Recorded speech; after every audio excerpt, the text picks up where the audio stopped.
Before we begin our meeting today, I'd like to take a moment to acknowledge the recent loss of one of our community's greatest leaders.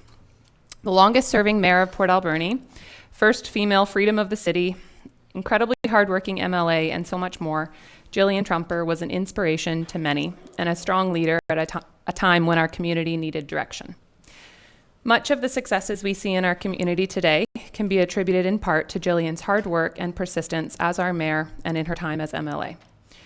Jillian's legacy will forever live on in the physical projects she was a part of in our community, like the new hospital, new arena, and Spirit Square. I also want to personally acknowledge the role she played in my life, allowing me to grow up with a strong female leader as a role model. I have no doubt she influenced many lives in our community, often likely not even realizing that she had an impact. I'd like to now take a moment of silence to remember and appreciate Jillian Trumper.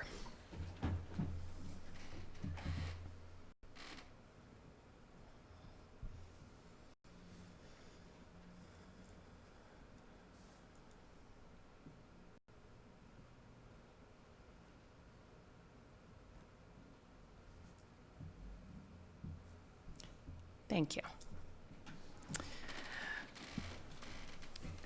So to start our meeting today, we will recognize that we're holding our meeting on the unceded traditional territories of Sechot and Huipachesset First Nation. We have an agenda in front of us. Are there any late items identified by councillors? Seeing none. And any late items from the city clerk? Yes, Madam Mayor, just acknowledging that under bylaws G4, the actual bylaw was missing from the agenda package. It has been distributed to council and we will be able to bring it up on the screen at that time. Thank you. Okay, would somebody like to move approval of the agenda? Move. Second. Second, all in favor? Carried. And we have minutes from the special meeting held at 11 a.m. and the regular meeting of council held at 2 p.m. on September 16th. Move adoption. Okay, is there a seconder for adoption? Second. Any questions or comments on the minutes? Seeing none, all in favor? Carried. And that brings us to public input period, which is an opportunity for members of the public to address council on topics of relevance to city council. We normally take a maximum of 4 speakers for no more than 3 minutes each. Would anybody like to present? Come on forward. Right now? Yeah. She can get a chance to get her hand up. The hand went up. And if you could just introduce yourself and state your address. Sure. My name is Melissa Martin. And sorry, sorry. we have... You're going to talk about the Arts Council? Okay. Okay, so I am going to leave because I left because of perceived conflict of interest with Porto Players. And it's all packaged, so. Okay.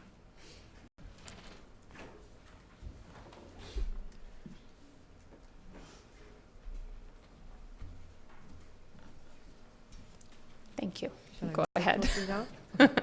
I'm Melissa Martin, and I'm the Arts Administrator for the Community Arts Council. My address is 3133 Sweet Avenue, like the candy. Madam Mayor and Council, thank you for receiving our letters and concerns. We admit that through the years, all the Arts Council boards have had an emotional stake at the Rollin Arts Centre and in fulfilling the legacy left by Fred Rollin when he donated the properties for the Arts and Cultural Centre. We would like to add that we appreciate that Council faces a difficult task in terms of apportioning tax exemptions in these challenging economic times. And while we are disappointed with our assessment and hope that it and the process might be re-examined, please know that we are willing to support your agenda and the bigger picture to which Mayor has alluded. We would like to maintain and improve our long-standing relationship with the city to find mutually beneficial ways to support the Port Alberni. The Port Alberni. Thank you. Really short. Thank you, Melissa. Would any other members of the public like to speak for public input period? Okay. No one else? I will. Yep, come on forward. And if you could just state your name and address. Absolutely. Hi, my name's Kim Dewey. I live in 2714 15th Avenue in Port Alberni. Hi there. I'm a dog owner. I'm aware of all the bylaws. But I like to go out with my dogs, biking and walking and such. I know, and I'm always looking for places where it's not going to be an issue with them being off leash, which I know is a common argument. Excuse me. However, when I was in Seal Bay Park a couple of years ago, I noticed that one of their trails is designated as off leash. And there are signs there warning people that they will run into dogs that are off leash. So, I was wondering of the possibility of designating one of our trails off leash, maybe even for a period of time, just to see what the feedback would be on such a thing. It's just that I know it's very common for people to walk with their dogs off leash in certain areas, and it would be nice if we made it official in some capacity to avoid confrontations on the trails, and to know that I'm not going to get in confrontation with somebody. The dog part is not suitable for many dogs. Mine are small dogs, and they have been beaten up at the dog part several times. They've been bitten and over $1,000 vet bill at one of the interactions. And I understand the dog parks are useful for some people, but not for people like me, because I want to go on the trails. I want to enjoy this beautiful city. I'm from Ontario. And bike. And it's just easier to do that without a leash. So if anyone could talk to me about how I can do more about this, that would be great. Any questions? Thank you very much for that. I think we definitely can have a conversation about that with our staff and see if there's opportunities for moving forward. Thank you. Thank you. Come on forward, Ellen.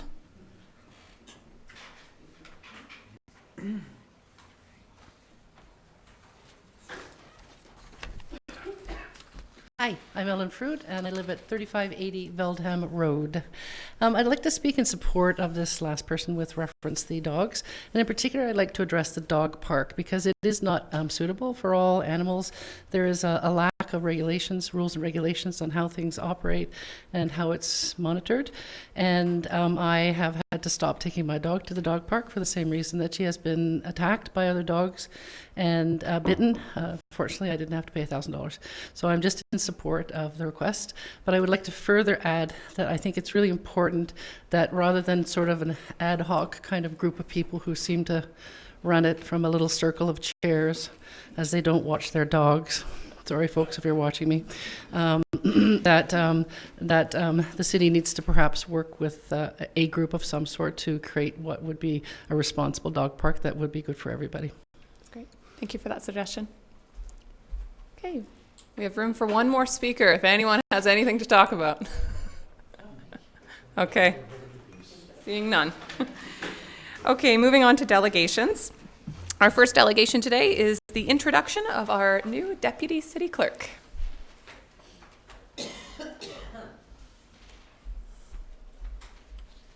Madam Mayor and Council, I am thrilled to introduce our new Deputy City Clerk to you. Twyla Slonsky is she started with us on September 30th and has definitely hit the ground running.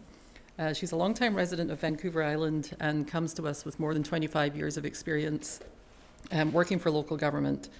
She began her local government career in her hometown of Revelstoke, and since then has held a variety of administrative positions in other BC municipalities. She has been a corporate officer, she has been a CAO, and she came to us most recently from her role in the time of Comox, where she was an executive coordinator. Twyla's skill sets and her focus on leadership and communications will really help move us forward on a variety of fronts, and I'm certainly very excited at the opportunity of working with Twyla. Thank you.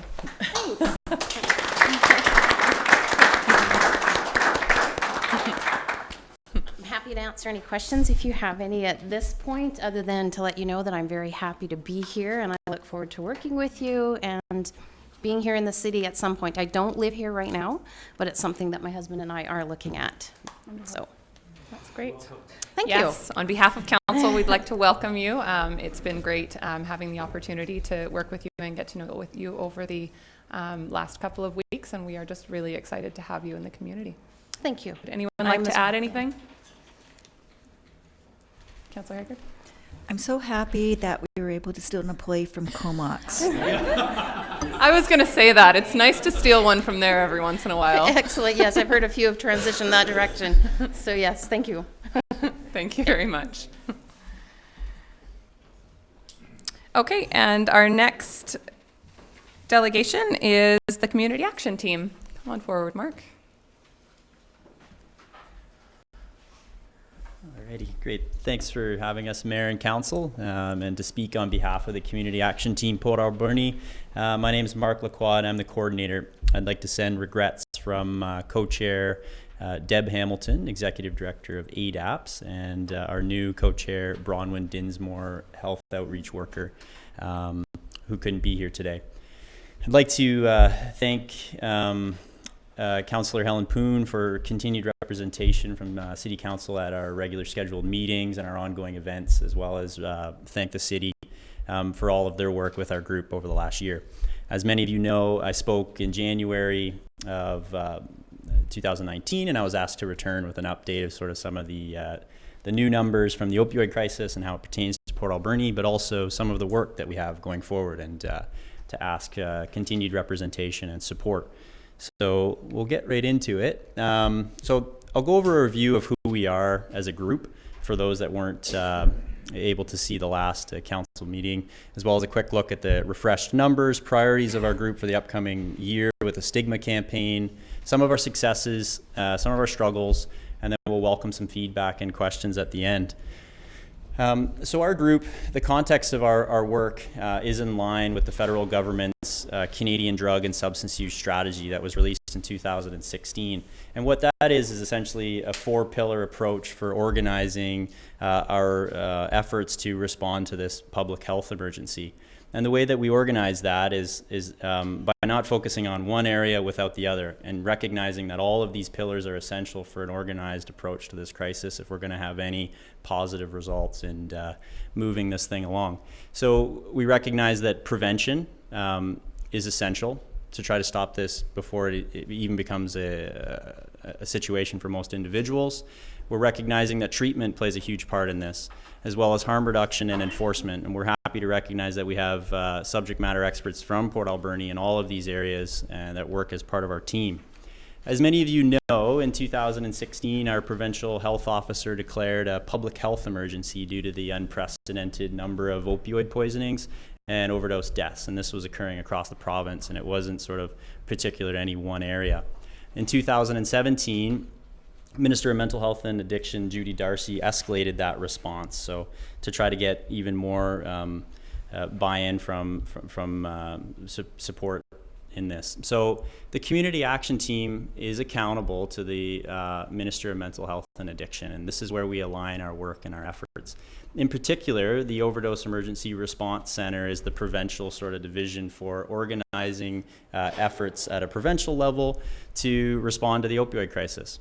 But the Community Action Team is a community-led initiative, and it is the community response to the opioid crisis. And it sort of has the ability to tailor the needs of specific to individual communities and how the opioid crisis is impacting that.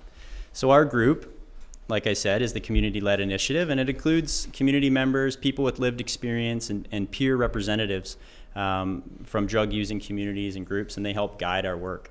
We have Indigenous organizations, health authorities, local government, law enforcement, and business.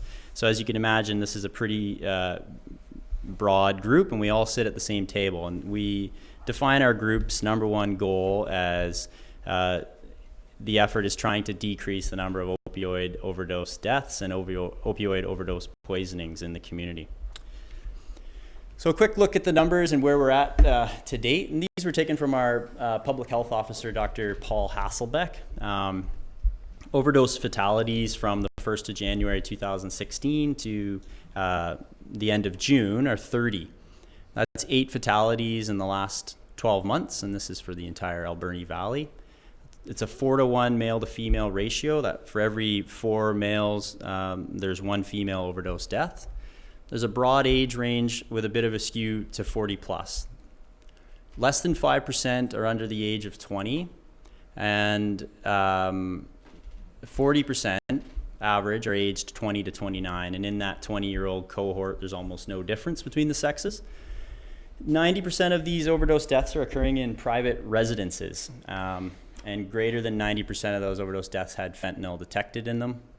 911 calls for overdoses are averaging 2 to 6 a week, which is similar throughout 2018 and trending into 2019. BCAS has responded to an average 1 to 3 calls a week, and West Coast General Hospital is treating on average 2 overdoses per week in the last 12 weeks. So what are we doing in response to this? The Overdose Emergency Response Center has released 8 proven evidence-based responses that have results in good science that are proven to decrease the number of overdoses. The first 4, Narcan, overdose prevention services, acute overdose risk management and treatment and recovery, fall under what we define as the health sector's responsibility, and we're happy to be working with our colleagues in Island Health as they do the good work in those 4. Now, the last 4 are relevant to the community action team as well as to mayor and council and to the city as a whole. And what we talk about are building a supportive environment. And what that means is social stabilization. So community level strategies to ensure ongoing psychosocial support, access to housing, income stabilization, transport, and food, as well as peer empowerment. I'd like to recognize one of our peers in the audience today who guides the work of our group with his experience living unhoused, as well as experience with dependency issues and friends. And we welcome them as part of our community action team to help guide our work. Cultural safety and humility in collaboration with Indigenous communities and organizations to ensure services are rooted in an understanding of the social and historical context of health and healthcare inequities. And we've increased work with FNHA, so First Nations Health Authority, and 2 of the territories in the Valley. And we're looking forward to that relationship moving forward. And then the last one highlighted in red is something that we can all take away, is addressing stigma, discrimination, and human rights issues. So stigma matters because it undermines the response to the overdose crisis in BC at every turn. And this is our provincial health officer's words, Dr. Bonnie Henry, from her report released in April 2019. Minister of Mental Health, Judy Darcy, goes on to say that stigma around addiction is killing people.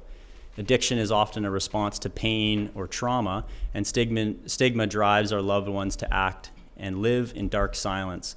We need to knock down the walls of silence and encourage courageous conversations. And the community action team values having courageous conversations and challenges ourselves to continue those conversations throughout the years. When we look at a number, if we were to put a number on this slide, from the statistics in Port Alberni, you saw that 90% of the overdose deaths were occurring in private residence, and that's people using alone. So what jumps out at me here is people live and act in dark silence. So we're trying to break down those walls of stigma. If the intention of a prohibition-based system was to protect individuals from harms inherent to substance use, then this policy approach has significantly failed to achieve this goal at any individual or population level. And this is recognizing that we can't just approach it from the perspective of enforcement, that we need harm reduction, that we need treatment, and we need prevention. Stigma is the negative stereotype, and discrimination is the behavior that results from this negative stereotype. Stigmatizing language contributes to shame, isolation, and risk-taking. Reframing language when talking about people who use drugs is key to reducing stigma, increasing trust in healthcare services, and saving lives. We use people-first language, and this is something we can all change today. This refers to the person before describing his or her behaviors or conditions, and this respects the person's individuality and recognizes conditions, illnesses, or a behavior, and only one aspect of the person, and is not the defining characteristic. So it's a neighbor who uses drugs, it's a friend who uses drugs, it's a colleague who's using drugs. So what can we do as far as making a difference? Well, we look to these 7 step approach to reducing prejudice and discrimination against people with substance use problems.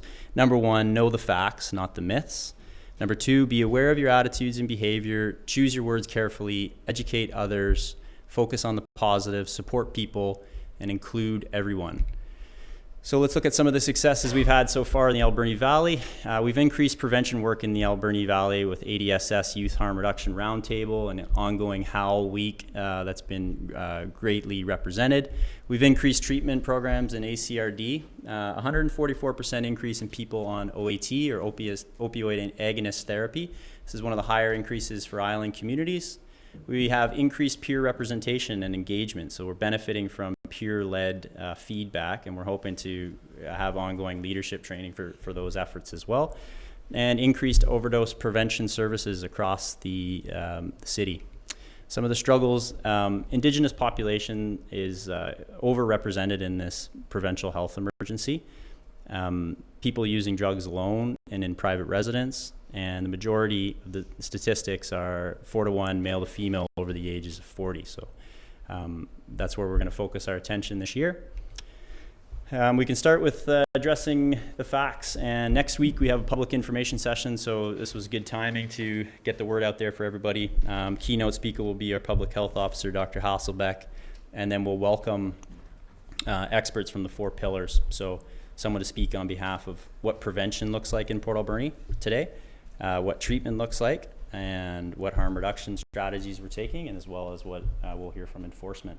So it's an evening event at the Barclay Hotel. We'd be happy for you all to come, as well as we welcome any further feedback. It's a Facebook site, but you can get a hold of us and we can share any evidence-based materials that we're using to guide our work. And any questions? Thanks for having me. Thank you very much. What night, sorry, was that event? The 24th of October, 24th. yeah. Okay. And there's an article out today on Black Press Media, sort of outlining again our work and then those dates as well. So Great. Okay, Council, Yeah. are there any questions? Councillor Corbeil? Thank you very much for the presentation. Just a quick question. When you say the increase in treatment was 144%, what's that in actual numbers? I don't know the actual numbers for the ACRD, but we just know that that's OAT agonist therapy increase. That's all that public health officers gave Could me. you speculate a guess on? I don't. I can say that public information session on the 24th, if you go there, Dr. Hasselbeck will be there, but also we're going to hear from addiction specialists as well as people who are on OAT therapy. So hoping to have 2 people taking OAT therapy with giving an indication of how it's working for them and playing into that whole focusing on successes. So I don't know the numbers though, sorry. Would you agree there's a shortage of treatment facilities and certainly a shortage of community after someone has sought treatment? Yeah, absolutely. I agree, and that is echoed by Minister of Mental Health Judy Darcy. She mentioned the same thing, that the province needs to step in, and if there's anything that we can do as far as drafting a letter on behalf of the city, maybe that's something that our community action team can do with mayor and council, but yeah. Okay, thank you very much. Thank you. Other questions from Council? Seeing none? Okay. Great. Thanks very much Yeah. for presenting and bringing this information. It's good to have an update on it and where the community is going. And thanks very much for your guys' work to everyone who's involved in the community action team. Thank you. Okay, our next delegation is BC Conservation to talk about the Bear Smart program.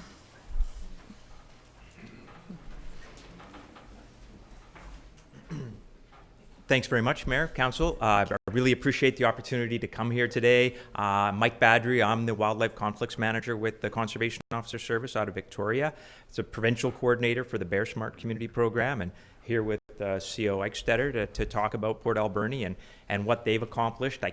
I congratulate the community on the fact they are Bear Smart, and we know how onerous it is to get to that point. You guys put a ton of effort into it and resources, and we all know there's other priorities that you have to deal with, so I can't give Port Alberni enough credit for the work that they've done, and we want to continue to support that. I want to get out to Bear Smart communities more often and make sure that they know that the province is in this with them, and we want to continue to partner on these sorts of things, because one of the things we've come to know over the several years we've been doing this is that it's a long-term commitment, that there's always challenges, even when a community is Bear Smart. they continue to find, bears continue to find new attractants and other attractants, and it continues to be a source or an issue that you need to deal with. So I wanted to come here again, support what you've been doing, and talk about some of these challenges like education and enforcement, and really focus on those sorts of proactive things. I know there's been campaigns to get out there and talk to people about how important it is to manage things like garbage and manage things like fruit appropriately so that bears don't have access to them. Really want to know that that's been really positive, and we're here again to support that. There's a provincial initiative within the CO service this fall and again in the spring to do a bit of a blitz in communities everywhere to look at particularly waste, to make sure that people are keeping their waste inaccessible to bears, and if not, educate them, try to promote that message. And if you can't get people to really comply that way, then there always has to be that compliance and enforcement part of it too. So that's sort of a compliance and enforcement strategy that I think you have here from what we've seen in Port Alberni is really important, and really encourage you to keep it up. And again, we want to do it in a really sort of partnership way with the CO service.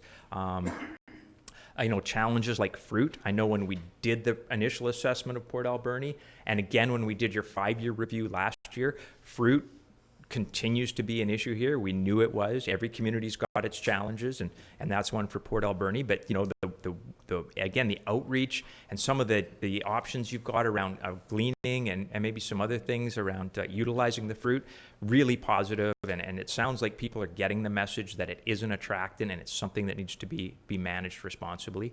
So again, really positive things. Ongoing issues like chicken, backyard chickens, that is fairly new to most BC communities. But again, people are starting to recognize that is a really strong attractant, and there needs to be some really good deterrents used. We promote electric fencing, and I know that message is out here. It might not be utilized everywhere, but it's, again, one of those ones that we're going to continue to promote, and hopefully even help provide some resources towards getting those sorts of electric fences they become much more cost effective and much more available, and perhaps we can help get those out there, and because they're really effective in keeping bears and other wildlife out of those kind of attractant issues. We've been reviewing the Bear Smart program provincially, and one of the things that we've really seen is that having a working group that gets together regularly, particularly during bear season, has been really effective at recognizing these sort of issues that keep coming up and trying to resolve them quickly and effectively. So we really encourage that, especially again during bear season. It doesn't have to be, a real-time commitment, but people getting together maybe once a month to talk about what the issues are and what maybe some of the management actions could be is really worked in these communities that have had that, and I'd really encourage that here. And again, we would want to be a big part of that. And other than that, I just really wanted to, again, promote the provincial support and communication. We haven't done a great job of communication, and we heard that from the Bear Smart communities, and we want to do a better job, and we're going to continue to work towards that. So again, I really appreciate the opportunity and be happy to take any questions that and hopefully between Daniel and I would be able to answer. Great. Thank you. Are there questions? Councillor Solda. I know I live around the dike, and I was just telling the mayor a little earlier that we have a staff member who walks to work and came across a family of bears, ended up going the long way around. So when you encounter something like that, you don't run, right? That's the first thing we tell people, and we try to make that, trying to come up with some really simple messaging, especially something that a young child can remember. And that's sort of the first thing. Keep calm, don't run. Mm-hmm. So, absolutely. So you want to keep your distance. So if you see them, hopefully far enough away that you can just sort of back out of the situation quietly, keep always facing the animals. But yeah, most of the time, absolutely nothing bad is going to happen. But yeah, there are some basic safety things that you can do to make sure that you'll even minimize that even more of being a negative encounter. Right. Thank you. City Clerk. Thank you, Madam Mayor. Just to expand further on what we've heard today, and to let you know that there will be another enforcement initiative taking place over the next few weeks, and it'll be a partnership with our conservation officers and our bylaw department. This time we are doing a significant amount of work with our manager of communications. There'll be a huge education piece first. We can expect ads in the newspaper. I think cards are going out to every residence in the community. We'll be doing some Facebook information, and but there will be some enforcement taking place in the next few weeks. Okay, thank you for that. Councillor Paulson. Just a quick question. I mean, quite often the only time we see this is on the news, and maybe in North Van or something like that, where a bear is being destroyed and everybody is up in arms. Just curious, and maybe it's a good sign that we don't hear that in our community with regards to bears being trapped and destroyed, but maybe it's a sign that we're kind of getting to where we need to be. Absolutely. We've seen the trend around the number of bears that we destroy due to conflicts has been coming down. Every year is a little different. We had a bad year this year, right? And that was almost province-wide, where conflict levels were really high. And it's hard to know what drives that. We think it's natural food availability that really drives it mostly, but for sure in a community like Port Alberni, where you've managed the attractants well and bears don't get easy access to them, then there's other options, right? Those bears, they don't find that, they don't hang around, or there might be some non-lethal management, some short distance movements or hazing that can happen with those animals because they haven't gotten habituated or food conditioned. They don't come back. There's no food reward. So that's been really positive, and that's what we hope. We hope to get there even more so with the province. Is that would be the goal, is to keep that from happening, and we'll see fewer destructions of bears. But that said, we get 18,000 to 20,000 calls a year around bears conflicts in the province as a whole, and the CO service probably ends up killing on average around 400 to 500 bears, which is a lot. But we need to get those calls, and one of the things we hear a lot is that people don't want to call because they think that every call is going to be a dead bear, and that's certainly not the fact. That it's rare, and if we get the calls early, then we've got a chance to go in and do the education part. If the bear hasn't gotten access yet, we can, whether it's a CO or somebody with our Wild Safe program, we can give them and say, hey, we need to go in and do some education in this area because we know bears are active, and we hope to keep that break that chain and the habituation and food conditioning. So yeah, I really encourage people to make sure they utilize the call center and do things like Port Alberni has done, which has been an example for, I use what Port Alberni's been doing with other communities all the time to sort of share what's been working here, and sort of hopefully we'll see them emulate what you've been doing. A question I've gotten quite a few times since we did our round of enforcement is a lot of community members saying, well, what really is the difference if I don't have a garage and my garbage is outside all the time anyways? What's the difference if it's on the curb, overnight, or by my house? Could you speak to that a bit? Because I think that's a bit of the pushback that we're getting to people keeping their garbage secured up against their house rather than putting it out the night before. They're feeling like it doesn't make a difference. And secured is important, and maybe CO Eichstetter can speak to it specifically to Port Alberni because he's much more familiar with what goes on here. But I know, provincially in other areas where we've got these bear-resistant containers, first of all, in some areas, bears are starting to figure them out if they have access to them, right, and have enough time to spend with them. So that's why we call them bear-resistant. They're not bear-proof. Given enough time, a bear can eventually break into pretty much anything. So we really encourage people to keep them secured, whether or not inside some sort of a structure or at least attached so that a bear can't drag it away into a bush and spend a lot of time with it is really important. And then on the morning of pickup, when you take it down to your curb, a lot of times you're unlatching it and it's no longer actually anywhere near as resistant. So it's important that it's maintained.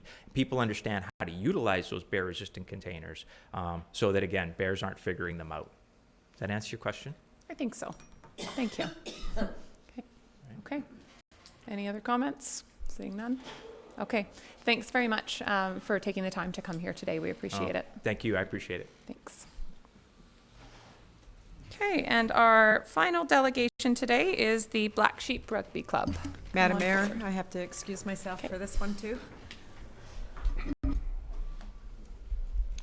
Madam Mayor, councillors, my name is Randy Thone, and I am currently a director on the board of the Port Alberni Black Sheep Rugby Club as secretary, and I live at 2480 Fifth Avenue. So we're going to talk a little bit about the tax relief application process, and we wanted to bring a little bit of information to you that we feel didn't get captured in the process. So we have concerns with the permissive tax exemption process. Like I said, we think it didn't accurately measure our unique partnership and continuous contributions to youth in the community.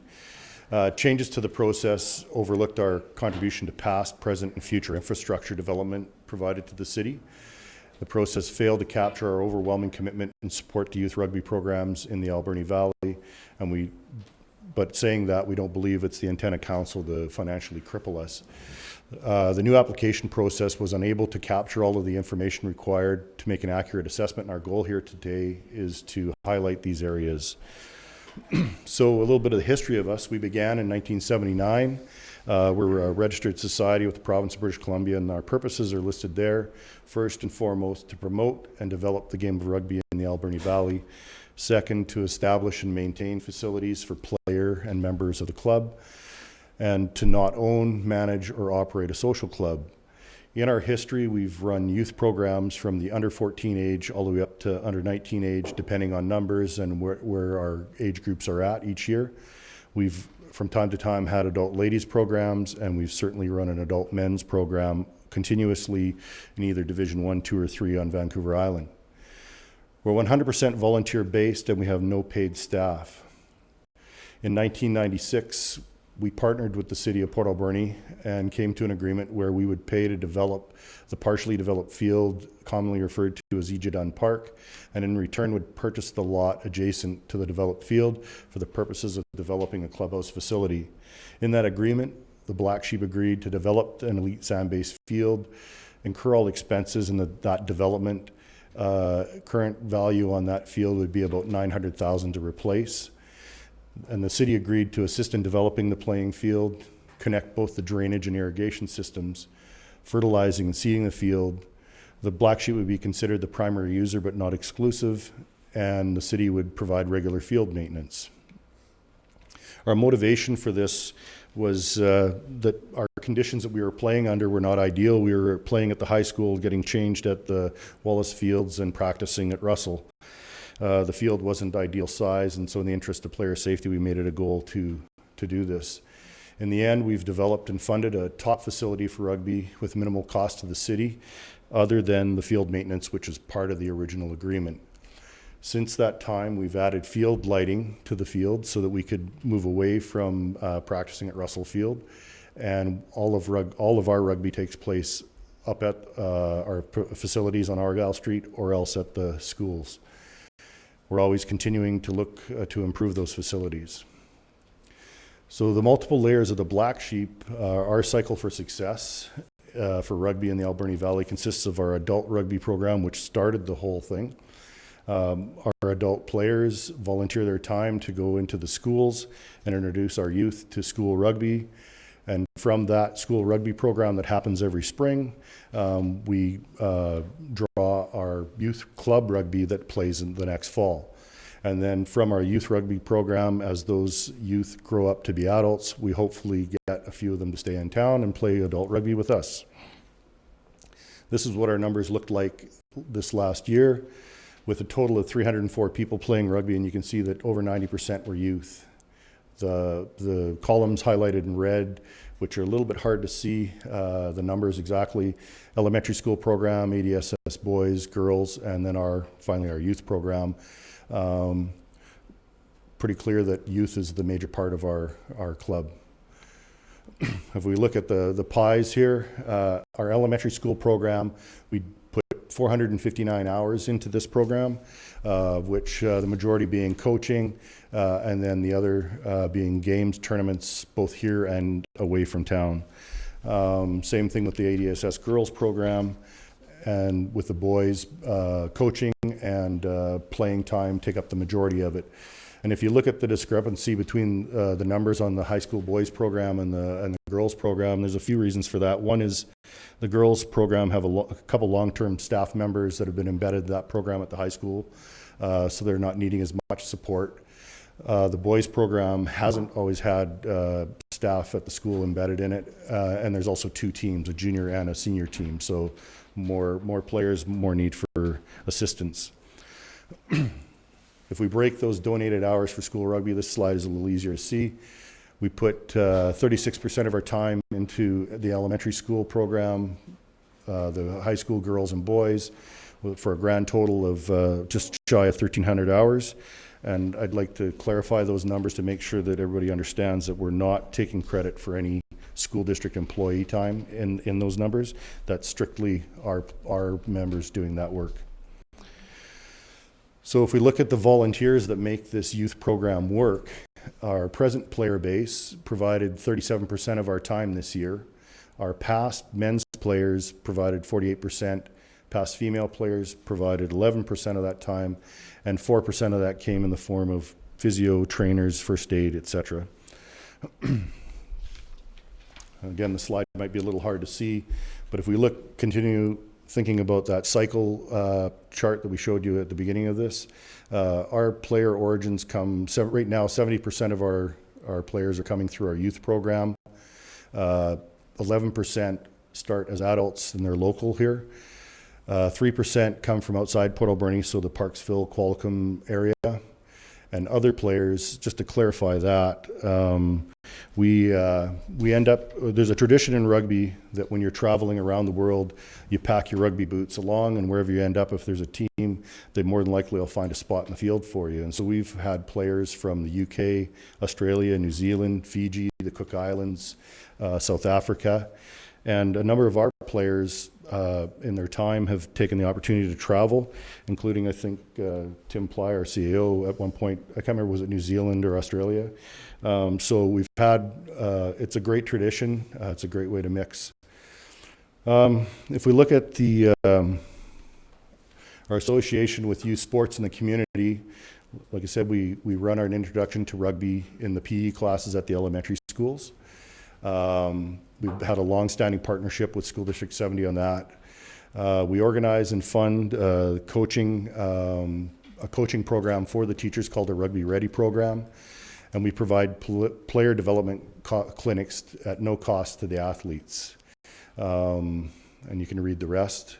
Also of note there, we've partnered with an organization called Thunder Youth Indigenous Rugby Program, both here and on the West Coast through one of the Canada's players, Phil Mack, who's from the West Coast, is a proponent of this.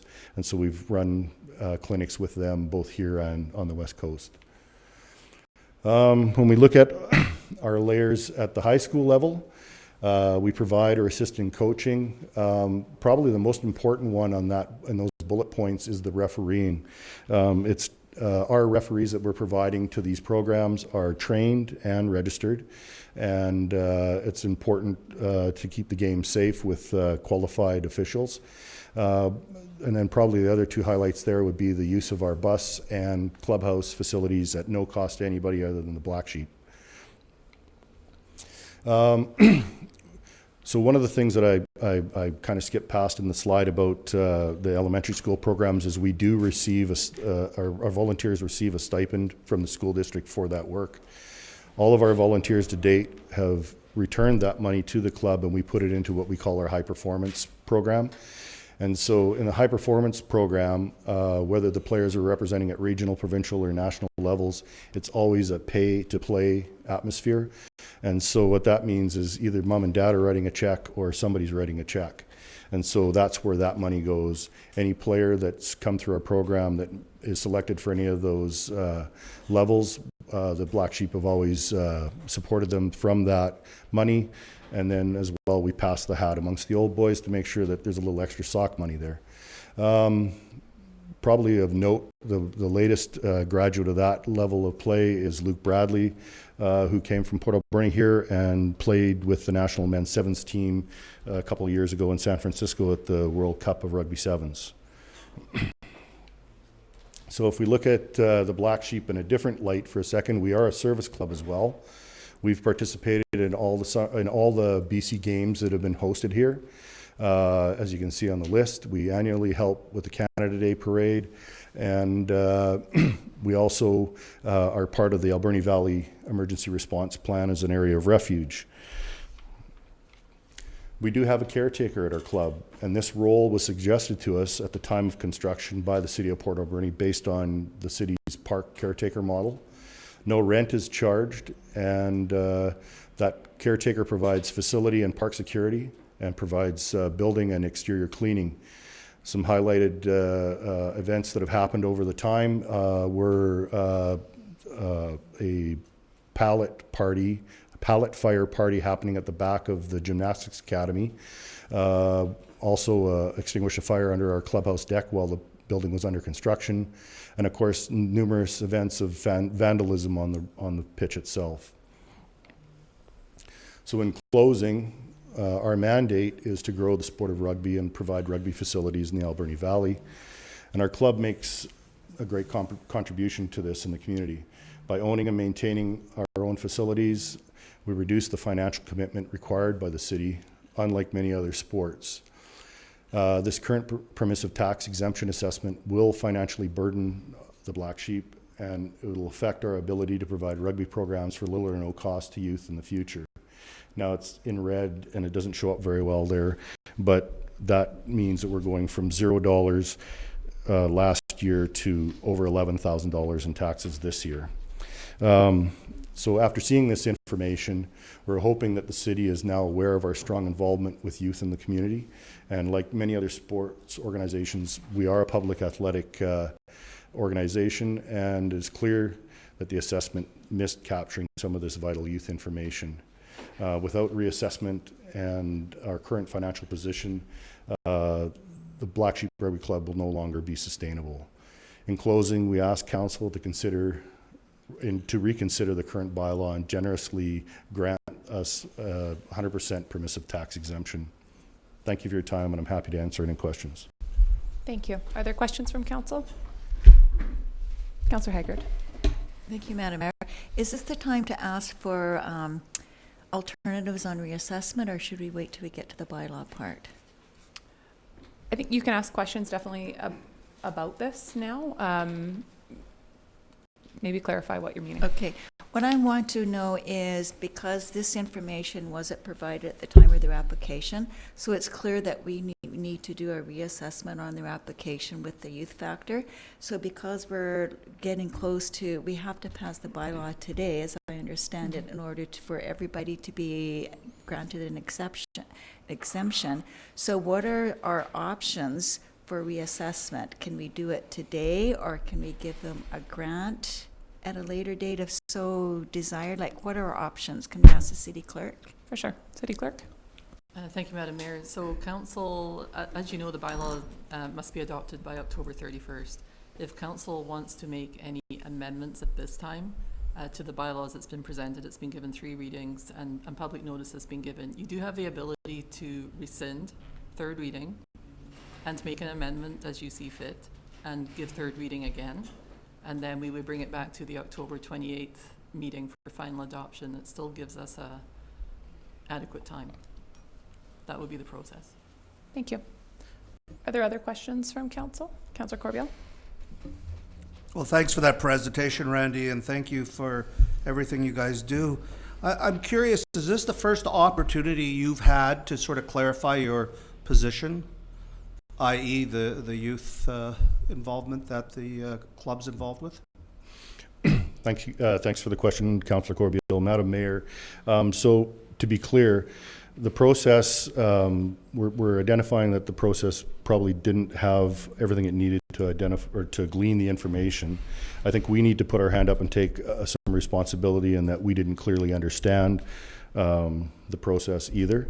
One of the things that became obvious is in previous presumptive tax applications, we've always received something official in writing back from the city.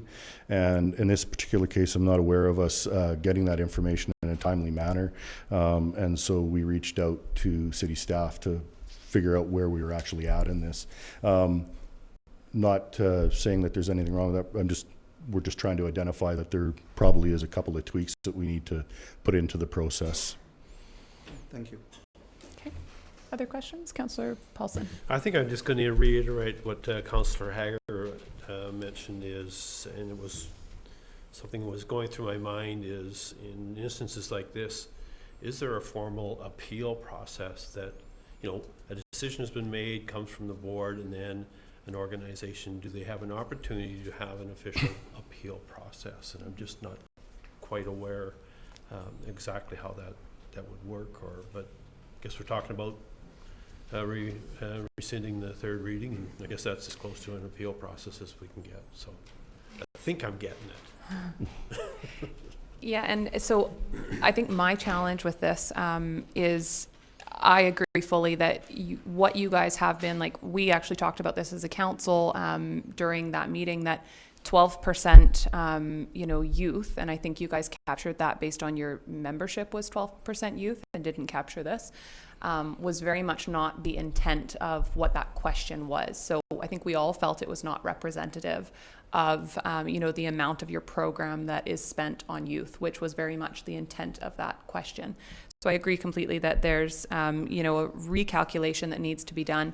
My concern is that we have other organizations like the Art Center, like Portal Players, who have been reduced for other reasons, where you guys may have been reduced for that reason as well. So what I struggle with is, what is the correct number? Because I understand you're asking for 100%, but based on the fact that you have liquor sales and rental revenue, you wouldn't qualify for 100%. Roland Art Center was reduced based on their commercial sale, gift shop sales, and Portal Players was reduced based on their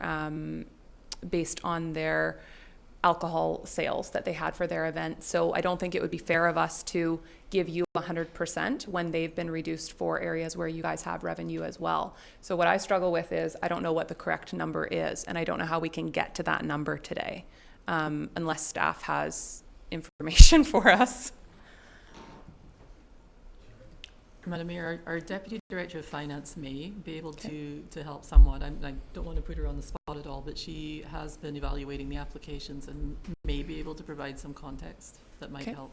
CEO. Madam Mayor, this issue is coming up later in the agenda, and if Council would like to hear the best we can do in terms of considering what that number might be based on the information we've received today, we can quickly try to crunch those numbers and bring them to you then, not right now. Okay. Does that work? Yep, absolutely. Randy? Madam Mayor, one of the items that I think we tried to identify in our presentation today was also our contribution to infrastructure to the city. The Black Sheep paid to develop a high-end rugby facility, a field, and then turned that ownership over to the city. And so that investment in infrastructure, as well as adding the field lights at a later date, I think that there's a portion of that presumptive assessment that needs to take account of that as well.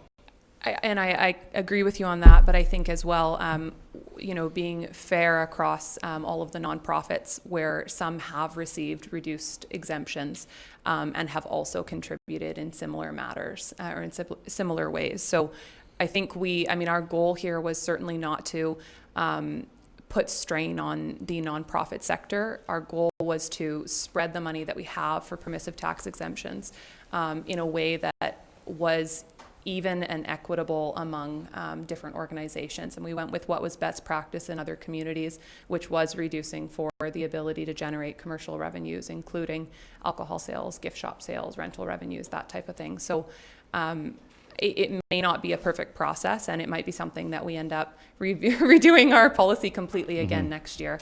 But the policy was adopted by council in a public meeting, and I think we have to stick with the policy that we had. I think the key here is that the intent of our policy was not captured in the number that came back to you. I don't think anyone intended, we were all surprised by that 12% number, and I don't think anyone intended to have you paying $11,000. So if staff is able to get us some kind of number, sorry to put a bit of pressure on our Deputy Director of Finance, that would be in keeping with the policy and how other organizations have been impacted. That might help for the conversation we're going to have later in the meeting. So, Madam Mayor, if I may, I know I don't want to belabor the point, but alcohol sales and rentals, if I could address that for just a minute. Certainly the area that we are a part of the community in, we're a good neighbor to our neighbors there, or we try to be. And part of that process has been to limit the type of rentals that we accept. We certainly, as just even as what was socially acceptable 20 or 30 years ago is not the same today.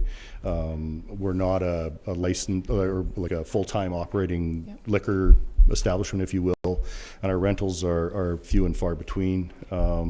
So, in terms, I get the process and I understand your policy, but just to be clear, part of our process of being a good neighbor in that area, as more residents are built into there, the party end of things, that kind of stuff is not on the table for us anymore. Our club doesn't function that way. We're family oriented. It's going to be a hardship. Okay, fair enough. Are there any further questions? Okay, thank you very much for your presentation. Thank you.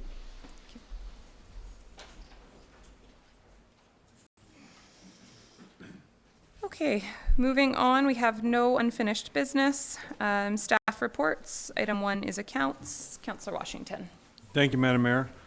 I move that the certification of Director of Finance dated October 15, 2019 be received and checks numbered 144555 to 144756 inclusive in payments of accounts totaling $2,982,048 be approved.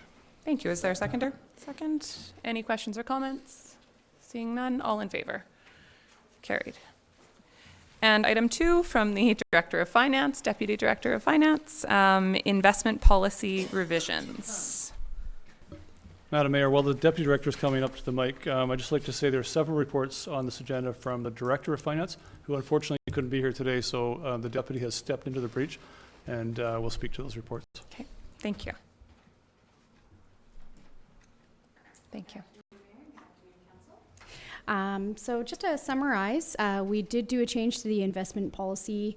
The updates included a change in wording to strengthen policy, also to provide latitude on credit unions that are 100% guaranteed across Canada.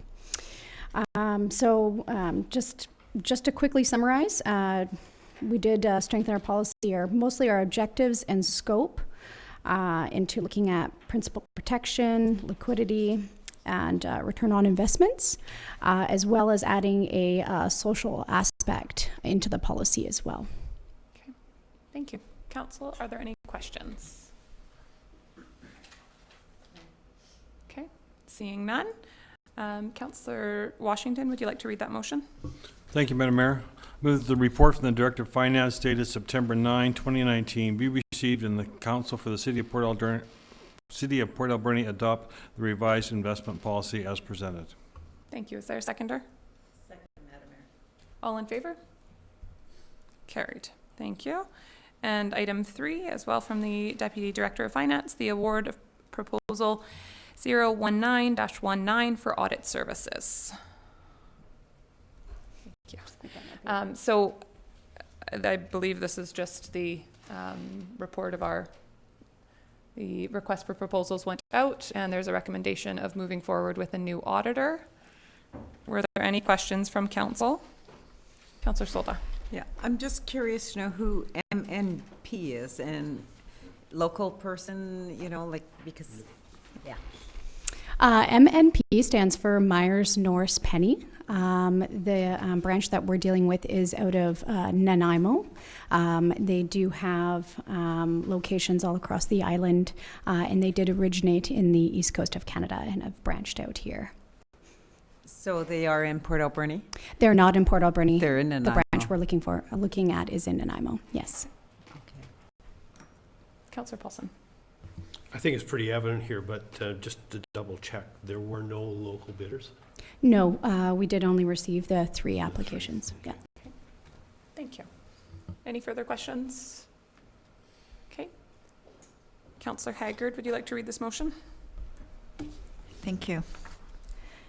I move that the report from the Director of Finance dated September 19th, 2019 regarding the response to proposals for the provision of audit services be received, that M&P be appointed as the external auditor for the City of Port Alberni for the 2019 to 2023 fiscal years. Is there a seconder? Second, Madam Mayor. Okay, and any further comments? Seeing none, all in favor? None opposed, carried. Thank you very much. And moving on to item 4, we have the Economic Development Manager to discuss the Explore Port Alberni campaign. And our Manager of Communications. We do. There are two of us. I'm going to quickly address the document that you have in your agenda, and then our Director of Communications is going to take us through the presentation. So last May, I provided Council with an update on the hashtag Explore Port Alberni campaign. It's a marketing campaign that we've been developing for now 2 years. And in that May report, I noted that we had contracted Chris Pouget for 6 months after an extensive RFP process that had been approved by the CAO. I'm very happy with Chris's work. I'd like to extend the contract for a year. And normally, the decision like that, given the number of dollars involved, is well within the purview of the CAO to make on his own.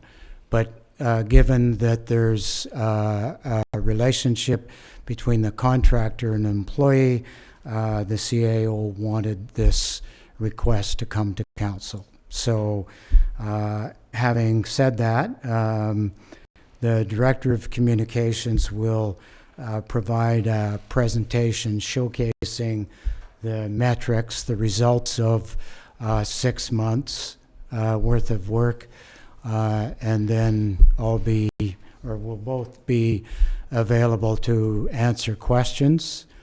And I would say that we are looking to completely review the program 12 months in, so that would be 6 months from now, but make alterations if need be. Thanks. Mayor, Council, thank you for having me. Just going to bring up our presentation here. So Explore Port Alberni. Port Alberni is a lifestyle, and this is how we live it. And through this initiative, we're really wanting to showcase the beauty of our community and what it is to be a resident in Port Alberni. What I've done here is I've broken down Explore Port Alberni into 2 streams. So we have our local Explore coordinator, Mr. Chris Pouget, and then there's a visitor attraction component, which is done by Seekers Media. So focusing just on the orange category there, the local pride, Explore Port Alberni has 5 purposes. The first is to ignite local pride in all things Port Alberni. The second is to showcase the people, the products, and the assets within the Alberni Valley. Third is to create quality content, to increase social media presence, and to provide a platform that inspires community ambassadors. So first off, we needed a place for our content to live. With that, we developed exploreportalberni.com. And basically, we have 5 touch points with Explore Port Alberni. So 3 being social media, Instagram, Facebook, Twitter. The 4th being the exploreportalberni.com webpage, and the 5th being YouTube, and that allows us to compress our files down so that they can be shared across our channels. To make it easier on our audience, we broke Explore Port Alberni down into 4 key categories. So we have seeking shelter, everything that's cool to do inside, the great outdoors, everything that we want to do outside, Made in Port Alberni, which is about celebrating the makers, bakers, growers, craftsmen, artists, and the eclectic weirdos of our community, and then the people of Port Alberni. So these are the individuals that really stand out and do a lot for our community and creating the community pride. So with that, on this site, there's a fifth tab there, and that's our blog. So everything that we produce on all of our social media channels lives here on exploreportalberni.com. So anybody that's interested in the program, I really encourage you to check it out and go through there and see everything that's happening in our community. So just to take you into some basic analytics here, and I won't go too deep, but the first thing to note with this campaign is everything is 100% organic. So that means that we haven't paid to reach any audiences. So the numbers that are here in front of you today is true engagement. It's people that are following us, that are liking us, that are sharing us, and that are wanting to be a part of us. So right now we have just over 1,000 followers. In the last 6 months, that's a 50% increase from where the platform was in the year and a half prior to bringing on this new contractor. We have over 1,000 likes, and over the weekend, we actually reached over 50,000 people on the Explore platform. And I've just selected here a variety of posts that we've done. So when our new banners went up, we went out and celebrated that. A couple weeks ago, we went out to Stamp Falls and really showcased what's happening there with the salmon run and the salmon ladder. Up there in the far corner is one of our Made in Port Alberni videos. It's a former teacher who now makes these really cool birdhouses. And then the one there on the bottom is a share by DB Photography. And I just wanted to highlight this because one of the great parts of a social media platform, it's not about necessarily what we produce, but it's about what everybody else is producing. So it's this self-perpetuating content creator where we're celebrating people that are out there taking images and that are enjoying our community and that are sharing the stories on their social media feeds. So often each week we will be gleaning through the content providers and highlighting a certain photographer, a certain blogger, or a certain social media influencer that's just doing a great job showcasing our community to their community. So on Facebook here, I just broke down so you could see the demographics. So we are trying to reach millennials through both streams of this initiative. And you can see here, we're hitting the mark exactly with our target audience. So between 25 and 54 is who we're trying to attract to our community. And then we break it down even further there, that 66% of those engaged are women, 32 men.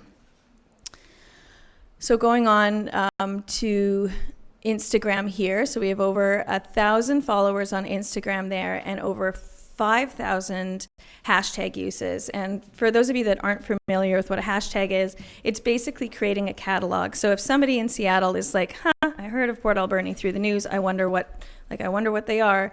They just put in hashtag Explore Port Alberni, and everything that anybody has ever hashtagged their post to will come up, so people can explore this world feed of our community.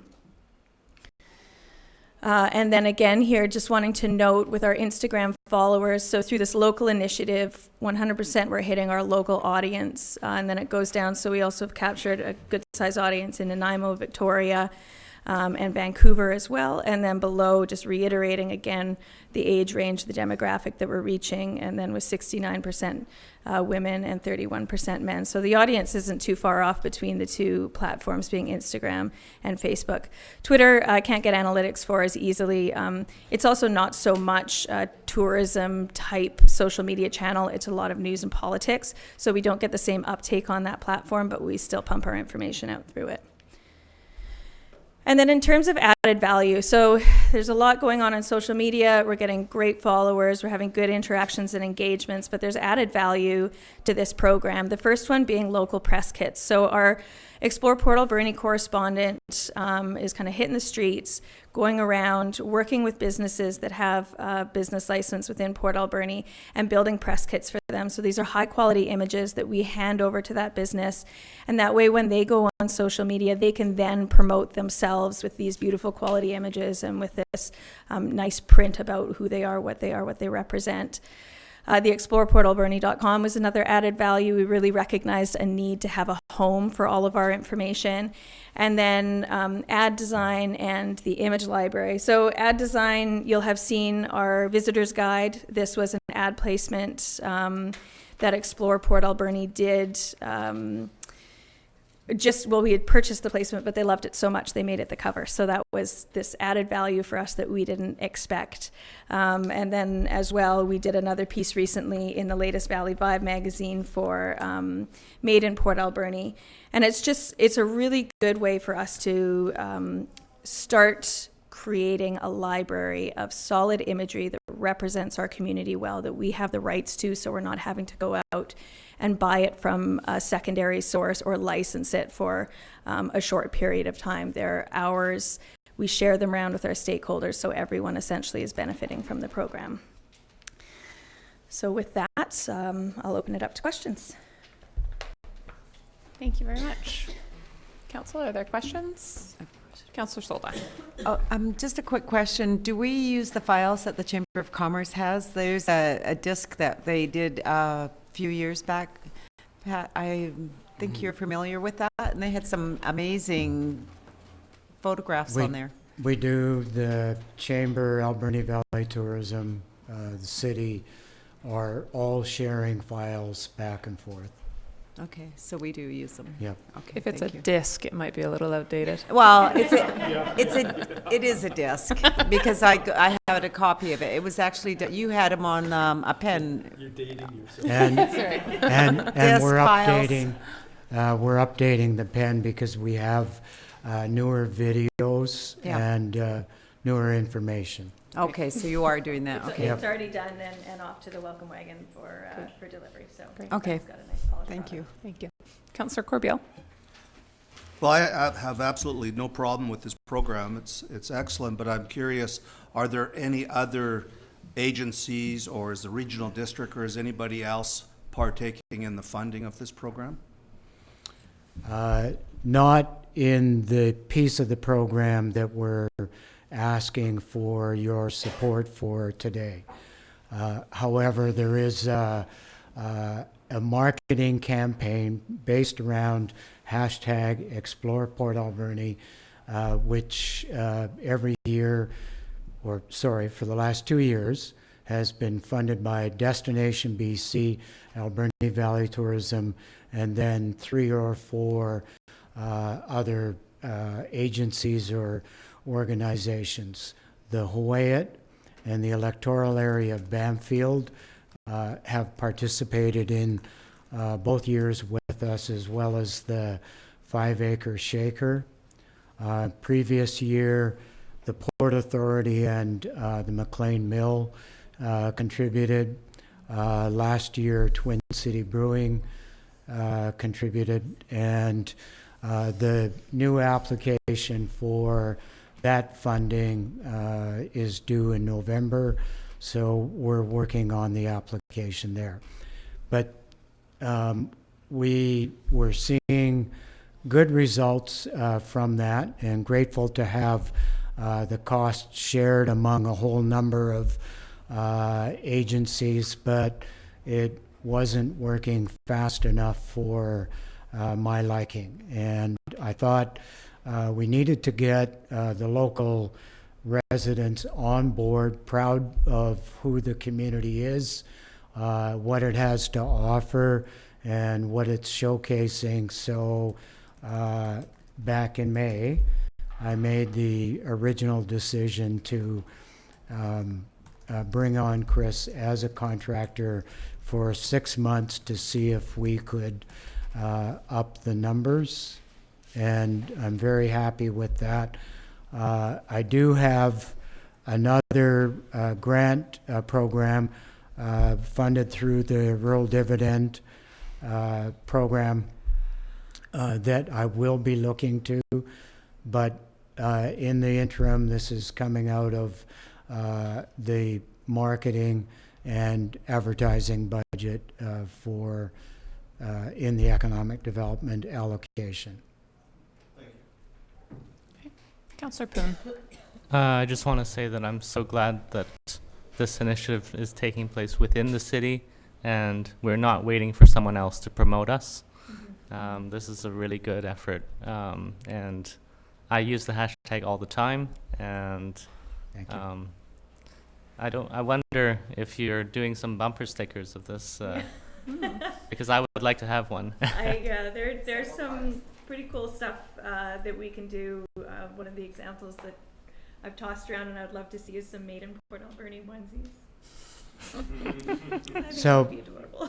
and Great idea. the hashtag Explore Port Alberni, the Chamber of Commerce had a screen printed, a wrap done for their vehicle, and it was down front and center during the cruise ship visits and also with others.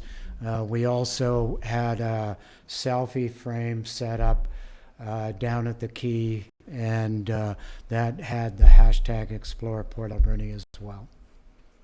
That's great. Thank you. Councillor Haggard. Thank you, Madam Mayor. I just want to echo Councillor Poon's comment. I think this has been one of the best marketing initiatives that we've ever seen in this community, so thank you for all your hard work. Great, thank you. Any other comments? Okay, I'll just echo what's already been said. I think this is a great initiative. I really appreciate that we have differentiated that this is a local pride initiative rather than our outward marketing, because I think those two things, although they can be similar, often come with very different approaches, and we've often just lumped them into one and done the same thing. So I think that the only thing we need to do with this is keep going rather than kind of shifting gears. I'd like to see us maintain this direction, and I think maintaining it long term is where we'll really start to see the long term impacts of it. So thank Good. you. Okay. Thanks. Councillor Paulson, would you like to read that motion? So what's a hashtag? No, I'm Oh, just kidding. goodness. I'm just kidding. Just kidding. When you said if anyone doesn't know what a hashtag is, I wondered who you were speaking to up here. I'd like to move that the report from the Economic Development Manager dated October 15th, 2019 be received, and that Council for the City of Port Alberni approve the extension of the hashtag Explore Port Alberni contract to Chris Puget for a 1-year period. And I apologize to Chris if I mispronounced your last name. Great. And any further comments or questions? Seeing none, all in favor? Carried. Moving on to item 5 from the City Clerk, assignment of duties to Deputy Clerk. City Clerk. Thank you, Madam Mayor. With the appointment of Twyla Slonsky, our new Deputy City Clerk, we would like to take away the responsibilities of corporate administration in the clerk's absence from the CAO and assign those to the Deputy Clerk. Wonderful. I think it's a wise choice. Councillor Solda, would you like to read that motion? Madam Mayor, I move that the report from the City Clerk dated October 8, 2019 be received, and that effective immediately, the responsibilities of the corporate administration as prescribed by the Community Charter legislation be assigned to the Deputy Clerk in the absence of the City Clerk. Second. Great. Any comments? Seeing none, all in favor? Carried. And moving on to item 6 from the City Clerk as well, Harbour Key lease of unit number 5. Thank you, Madam Mayor. Unit 5 is the Portside Cafe, and it is in the process of being sold to a new owner, Carmen Ackerley, who does currently operate a business at the quay. And it's a 2-year lease with the current monthly rent of $745.77 per month. Okay, thank you. Are there any questions or comments on this? Councillor Solda. Madam Mayor, I still have questions from operators down there, because I notice in the contract they have Monday, the times that they have to be open and the dates and that. And how are we maintaining that that is happening? Because merchants down there are saying it's not. So how are we maintaining that? Madam Mayor, as we are entering into new leases, we are changing the language in the leases and adding some additional clauses to reflect the fact that we want to see businesses open to the public, consistency of hours. We're trying to attract people down there. So as leases are turning over and we're entering into new ones, we are incorporating that language. So just to ask. No, I understand that, but there are some that do have the leases, and so how do we look after and make sure that this is happening? I mean, how are we policing it, basically? Our Director of Parks, Recreation and Heritage is in contact with merchants, and if she meets regularly with them and if concerns are brought to her attention, then she would be addressing those. Okay, thank you. Okay, and I think it's important to note that you know, the person taking this over is a current business owner down there, and is one of the ones that has very consistent good hours. So I think this is really positive and exciting that she's going to take over this space as well. Councillor Corbeil, would you like to read the motion? Thank you, Madam Mayor. I'd like to move that the council for the City of Port Alberni authorize the mayor and clerk to enter into a lease for unit number 5 at the Alberni Harbor Quay with Carmen Ackerley for the purpose of operating a cafe for a term commencing October 16th, 2019 to September 30th, 2021 at the current monthly rent of $745.77 per month plus GST. Thank you. Is there a seconder? Second, Madam Mayor. Okay, and any final comments? All in favor? Carried. Thank you. And moving on to item number 7. I think this is going to be from our Manager of Communications. Oh, CAO. Madam Mayor, we have in your agenda a report from Caitlin McDougall, Manager of Planning. Unfortunately, Caitlin was called away unexpectedly this morning. So I can speak to the report, and then Alicia will also, she'll correct me. There's a presentation that Caitlin would have presented. We're looking at a proposed street name. Yeah, that's perfect. Yeah, thank you. So council will recall that, next, thank you, that Catalyst last year subdivided some property at their 4000 Stamp Avenue location.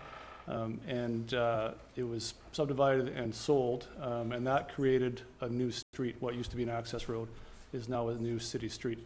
And as per the city's street naming policy, new road names can be selected from a list that the city maintains.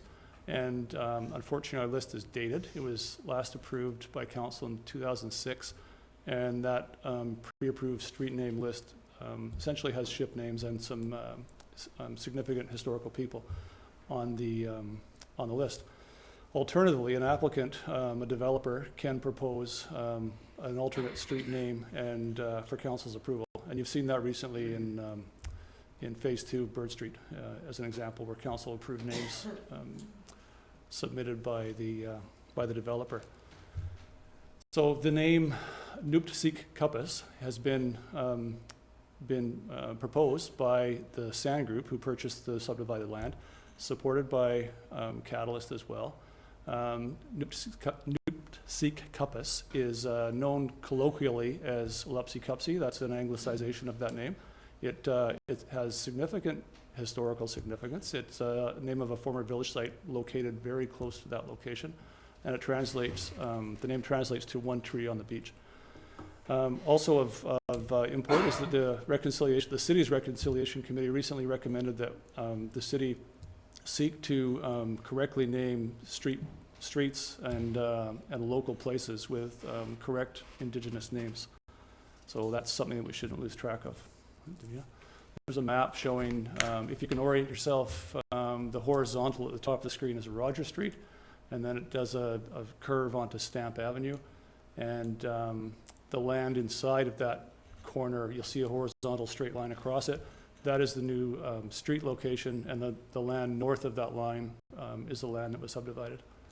And the village site was basically at the end of that, right along the river. So both the Sitchot First Nation and Hoopachesset First Nation have indicated their support for this street name. The name has been run past 911 to make sure that it's not a duplication or in any way conflicts with them.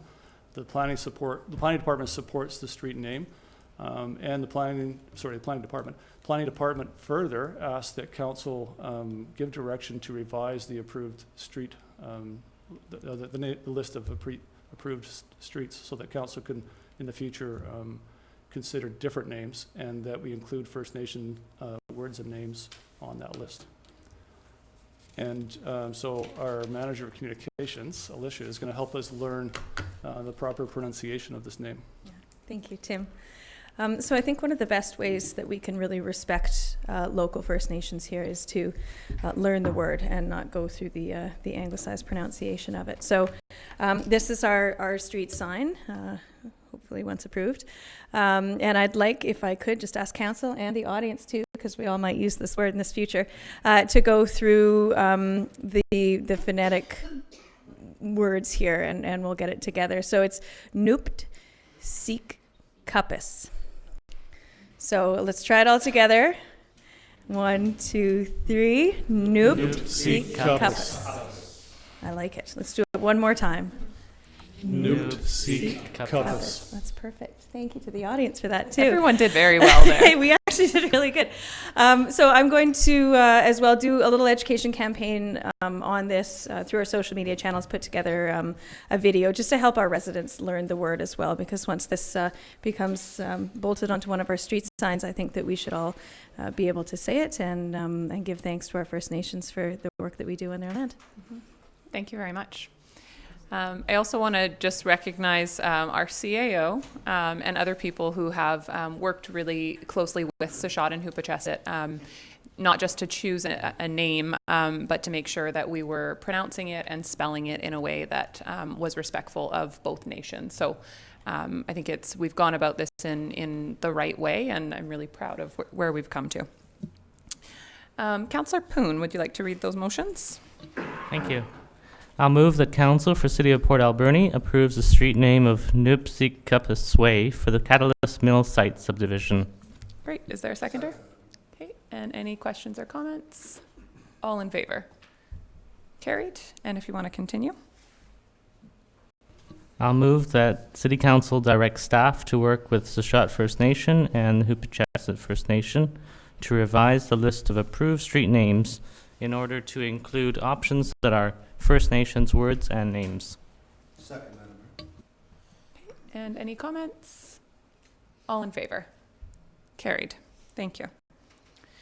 Moving on to item 8, we have the Deputy City Clerk Community Resiliency Investment Program, the Fire Smart, and I think the CAO is going to speak to this. Thank you, Madam Mayor, and thank you to the Deputy Clerk for writing this report on her first week working for us. I'll speak to it. There exists a funding opportunity through the provincial government to support communities in becoming more resilient against wildfire. The Community Resilience Investment Program, or colloquially known as Fire Smart. The regional district has offered to submit a grant application on behalf of both governments, and I think that's a good move for us. And the report on the screen will show the types of things that are eligible, the topics that are eligible. Coming right up. You go right there, yeah. So a number of initiatives that the city and the regional district can receive money, funding to undertake, and there's an opportunity for the city and the regional district to partner on delivery of some of these outputs as well. I want to thank the ACRD for leading on this, and in particular Heather Zenner, who is leading for the regional district and supporting the city. And Heather tells us if we adopt the motion at the bottom of the report, that that will enable the regional district to apply for grant funding on our behalf, and then to manage that grant funding and report back to the province and allocate it to us as we complete the items that we are funded for. Great. Are there any questions from council? Seeing none. Councillor Washington, would you like to read this? Thank you, Madam Mayor. I move that the report from the Deputy City Clerk dated October 9, 2019 be received. Second, Madam Mayor. All in favor? Carried. And if you want to continue. And that the Council of City of Port Alberni authorized the Alberni Claycourt Regional District to apply to the Union and BC Municipalities Community Resiliency Investment Program to receive and manage grant funding on behalf of the City of Port Alberni as it relates to increasing our community's resiliency by undertaking community-based fire smart planning and activities that reduce the community's risk of wildfire. Thank you. The seconder? Okay. Any questions or comments? All in favor? Carried. Thank you. Council, our next item is bylaws, and we're moving into the permissive tax exemption. I'm going to call a 10-minute recess. We're at about halfway point through our meeting, and we are waiting on some information from our Deputy Director of Finance. Thank you.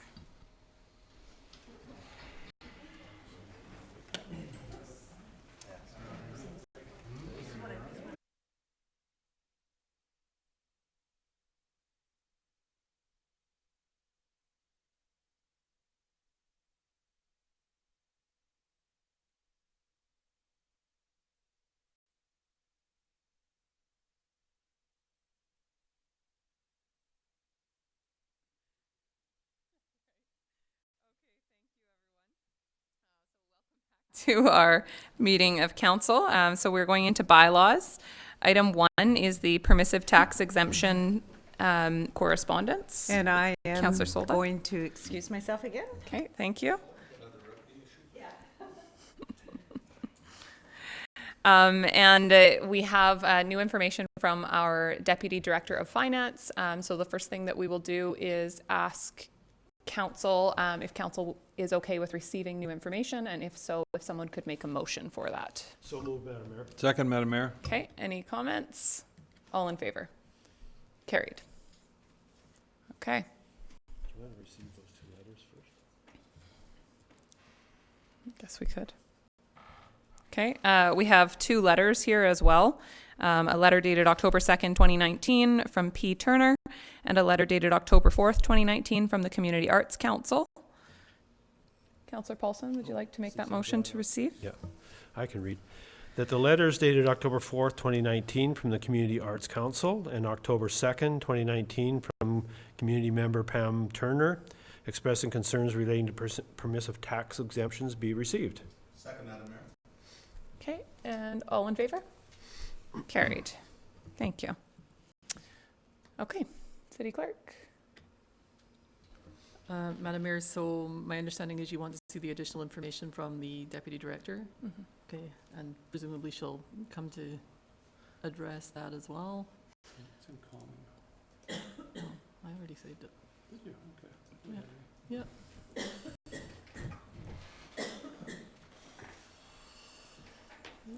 Let's see. Let me make it bigger. So, I mean, you don't really need to see, the address and stuff.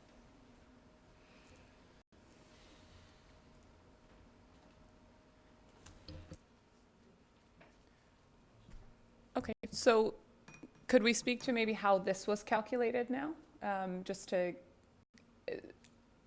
get an understanding. So I would imagine this takes into account the youth participation that they've noted, but also follows the policy that we had set previously for sales. Correct. So if you take into consideration the youth, I didn't have a quantified portion exactly for the youth besides the chart that was presented. So with that chart presented, technically that would give them almost a whole exemption on the youth portion. And then also into consideration the caretaker suite and the rental of the hall and the liquor sales, which were not actually a part of our calculation in the first place, because that would give them a 0% exemption if we were to include that in the prior calculation. So in this calculation, looking at their percentage of youth, they're 100% qualified under that youth section. And then now we're just taking a look at the caretaker, the square footage of the caretaker unit, as well as the liquor sales and the hall rental sales. So if I take a look at their percentage to their gross income for sales, that gives them it gives them just a 13.87%. If I take into consideration the square footage of the caretaker, it's 6.7%. So what you're seeing here is the total percent of 20.57, which would be recommended as taken off for the approval. So 79% would be the percentage paid by the city, and 20.57% would be the percentage paid by the organization. Okay. Are there questions from council? Councillor Washington. Thank you, Madam Mayor. Can we have a close look at the last line? I just moreover on what we're missing. Scrolling over. If we can scroll it over, if you don't mind, please.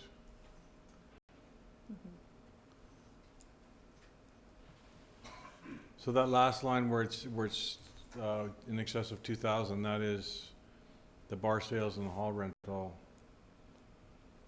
That's correct. Okay.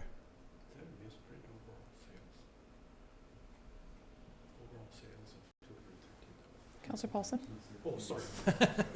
I'm sorry, is that a misprint, overall sales, $213,000? Overall sales, it should say gross income. My apologies. okay. Instead of sales, gross income. Yes. I don't Yes. remember being at that. Sorry, misprint on my part. Yes. Okay, are there other questions from council? Councillor Corbeil? Could you explain the caretaker's residence? What's the significance of it? Is that are we tacking that on or off? As was said, they're not receiving any income from that. They're not receiving any income, but it falls into a different class, and that class is taxed accordingly. So for caretaker residents, we do reduce the exemption for that. So in this case, it was assessed, and they said 573 square footage. So we went ahead, and that is a part of residential taxation in class 1. So that is a non-exempt. Yeah. Other questions? Councillor Haggard. So just to make it really clear for everybody, the Black Sheep Club as well as council people, so we've taken into account the youth component as presented to us today, correct? Correct. But they're being taxed on the resident caretakers facility and their gross sales. That's correct. Thank you. But by gross sales, we mean just for the bar. Yes. The bar and the Yes. hall. Yes. Okay. And then this is in keeping with how other organizations have been, how their permissive tax exemptions have been calculated. Correct. This meets the criteria which all others have been assessed against. So the only different criteria here is the youth. That may have not have been explained correctly when just looking at financials. Okay. Okay. Any other comments? Okay. I mean, it is at the discretion of council. So this is the policy set, but it is at your discretion. So the total taxes payable by Black Sheep Rugby would be $2,824. Correct. Okay. As opposed to $11,000. Yeah. Okay. So council, our next step is to give, according to our agenda, is to give final reading. If we want to make a change, we can rescind third reading and make an amendment, and then give third reading again, and as amended, and then the final reading would come to our next council meeting. Councillor Paulson. I'd like to rescind third reading. Okay. Is there a Make a seconder? motion for that. I'll second that. Okay. And any questions or comments? Seeing none, all in favor? Opposed? Carried. And so now we need a motion. A motion to make an amendment. I'd like to make a motion to amend the permissive tax exemption bylaw 2020, if I'm on the right track here, I think you are. to incorporate the information we've just received. Okay. Second that. Okay. Any comments? Does that sound legal? Davina's not telling us. No. Davina, yeah, wordsmithing. Okay. So on the motion to make an amendment, all in favor? None opposed, carried. And then a motion to give third reading as amended. Councillor Paulson, continue. Yes. Okay, so that is that permissive tax exemption bylaw 2020 be given third reading as amended. Okay, and is there a seconder? Second, Madam Mayor. Okay, and any comments? I'll just say that because I heard the comment here, I wish we could do more. Of course, council does have the discretion to give more whenever we want, but I think it's really important. We would all love to give the rugby club a full exemption. We would love to give Portal Players a full exemption. We'd love to give the Community Arts Council a full exemption, and there are others in our community that have been impacted by this as well. So while we would love to give full exemptions to everyone, I think it's very important that we follow the policy and keep it consistent among what we have already given and where other organizations have been impacted, and that we keep this conversation going for if this is the policy we want going forward, if we want to make changes, what next year will look like. So I think that's just important to note here. And with that, on third reading as amended, all in favor? Carried. Thank you. think we can get Councillor Solda back in. There she is.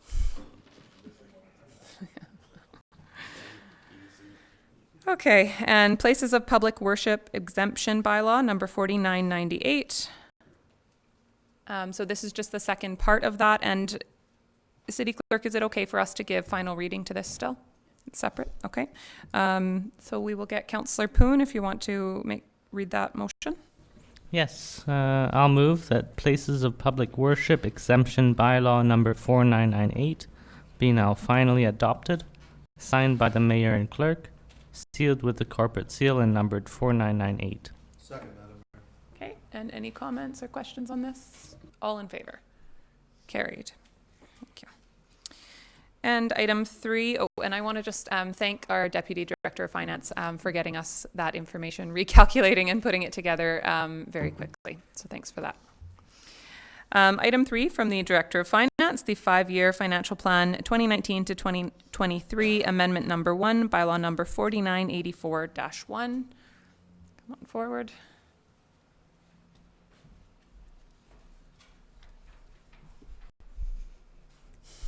Hey again, Madam Mayor and Council.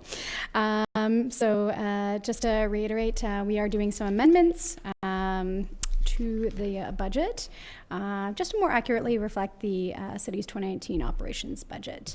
Does anyone have any questions in regards to any of the items that were mentioned into the report? Councillor Paulson. This goes down to Schedule A. Okay. And the capital expenses line, and I probably should know what this is about, but in 2022, that line is $3,295,000 approximately, and in 2023, it's scheduled to jump to 11 million. Just kind of what the difference is for $8 million there. Ooh, I didn't. And you don't have to answer that today. Yeah, I'm going to have to come back to that one to find out what the exact I'm not difference here to would put you be. on the spot. Absolutely, no problem. Okay. Any other questions? Okay. Seeing none. Councillor Solda, would you like to read these?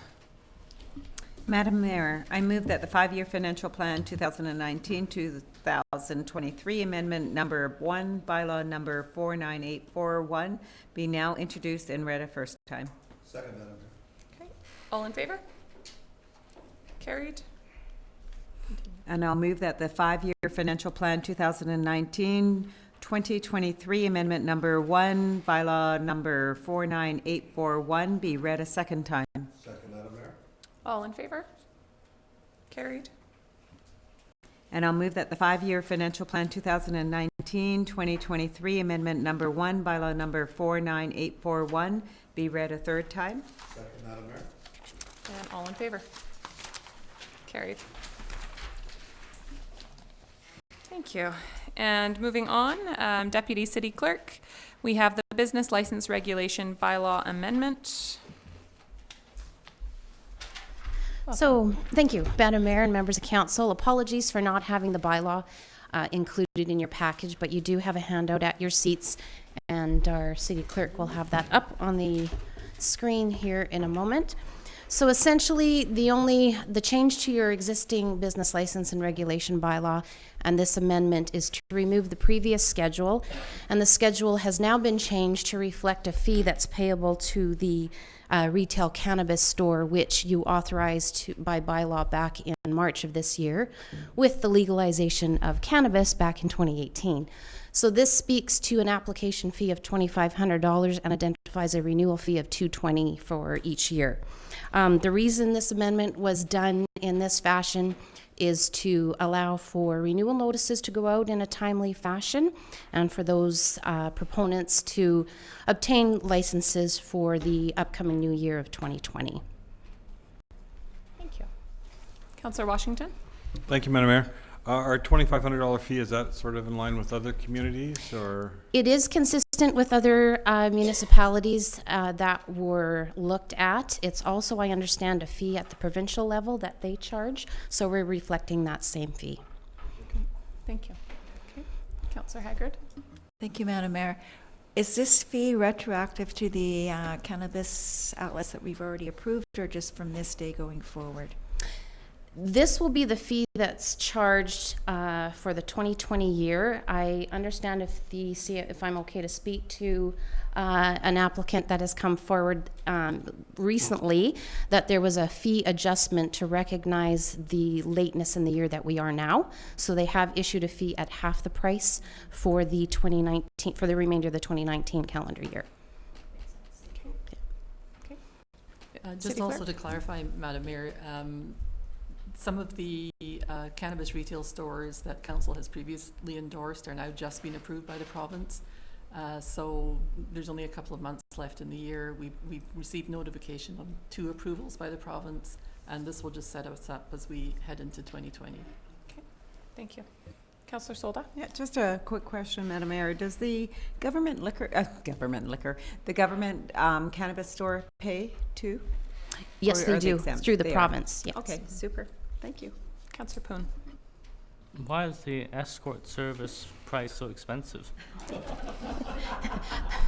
That I cannot answer. That predates my time here. None of the other fees were changed at this point. The only change to that schedule was just the retail cannabis piece. Maybe that's something, I know there still is a bylaw that you have given first and second reading to, that's underway, and that one may speak to more looking at the fees overall, and we could have that at that time. Okay, thank you. Okay. Okay, seeing no other questions, Councillor Poon, would you like to read these? Thank you. I'll move that business license regulation bylaw City of Port Alberni bylaw number 4951-2 be now introduced and read a first time. Second, Madam Mayor. Okay, all in favor? Carried. I'll move that business license regulation bylaw City of Port Alberni bylaw number 4951-2 be read a second time. Second, Madam Mayor. All in favor? Carried. I'll move that business license regulation bylaw City of Port Alberni bylaw number 4951-2 be read a third time. Second, Madam Mayor. Okay, and any final comments or questions? All in favor? Carried. Thank you. No correspondence for action today, so on to proclamations. The first one, a letter dated September 12th, 2019 from the Port Alberni Association for Community Living requesting council proclaim the month of October 2019 as Community Inclusion Month. Councillor Corbeil, would you like to read this one? Thank you, Madam Mayor. I'd like to move that the letter dated September 12th, 2019 from the Port Alberni Association for Community Living, PAACL, requesting that council proclaim the month of October 2019 as Community Inclusion Month in Port Alberni be received and the month proclaimed as requested. Thank you. Okay, and any comments? All in favor? Carried. Informational correspondence, City Clerk. Thank you, Madam Mayor. A few items. Council received a letter from the University of Victoria from President and the Vice Chancellor Jamie Cassels, expressing their deep appreciation to all Port Alberni community members who aided all those involved in the recent bus accident that took place on the Bamfield Main. RCMP Municipal Policing Agreement expenditures to August 31st. Vancouver Island Regional Library regarding the adoption of their 2020-2024 financial plan. Alberni Valley Museum and Heritage Commission minutes from their September 4th meeting. A memo from BC Transit announcing that the city, in collaboration with BC Transit and Diversified Transportation, will be offering free busing on Election Day, which is next Monday, October 21st. And lastly, an email from the Community Energy Association inviting council to their upcoming Climate Leaders Institute on November 7th and 8th in Richmond. Thank you. Somebody would like to move receipt of the correspondence? Okay, is there a seconder? Second. And are there any items people would like to speak to? Councillor Paulson. I would just like to comment on the Vancouver Island Regional Library again, and I was at their last meeting, but I encourage council to have a look at the financial report and the 5-year plan. It's an entity that I think that we understand the reasoning, but it's an entity on itself that has a multi-million dollar budget. About as big as our cities. Pardon me? About as big as our cities. About as big as our cities is right. And it's just, I think it's that we need to be cognizant of that entity. And I think we need to, from year to year, make sure that we know that we're either supporting or not supporting as we should. So. Thank you. Okay, Councillor Haggard. Thank you, Madam Mayor. I also would like to add to item 1, the letter from University of Victoria. I just want to commend the staff from the city and the first responders on their quick actions on that day of tragedy and how they responded so quickly and efficiently and empathetically to this situation. So thank you so much, and I think the public needs to recognize them as well. Thank you. And any other, Councillor Poon? I would be interested in attending the Climate Leaders Institute, so I think that's November 7th and 8th. Yes, I think it would, maybe we could get an update on at some point on our council travel budget and how much kind of what we budget we expended this year. I think it would be great for us to send someone to that. This might also be an opportunity to send, for the regional district to send someone. I'm the, on the Vancouver Island Climate Caucus that we've put together, but I'm not available to go those days, unfortunately. So I'm happy for a councillor to go, or we could take it as well, additionally, to the regional district. Councillor Solda.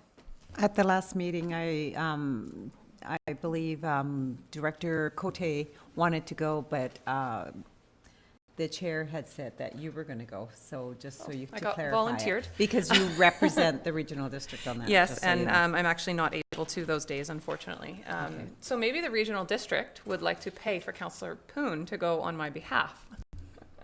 Maybe we suggest that. I would imagine we can take this up at our next meeting, so maybe we could get an update on where our travel budget is at, and then go from there and have a conversation with the regional district as well.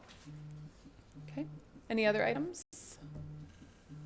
Okay, wonderful. On the motion to receive, all in favor? Carried. Okay, we have no report from in camera, so that brings us to council reports. We have the reports mostly in front of us. I'm going to make a verbal report.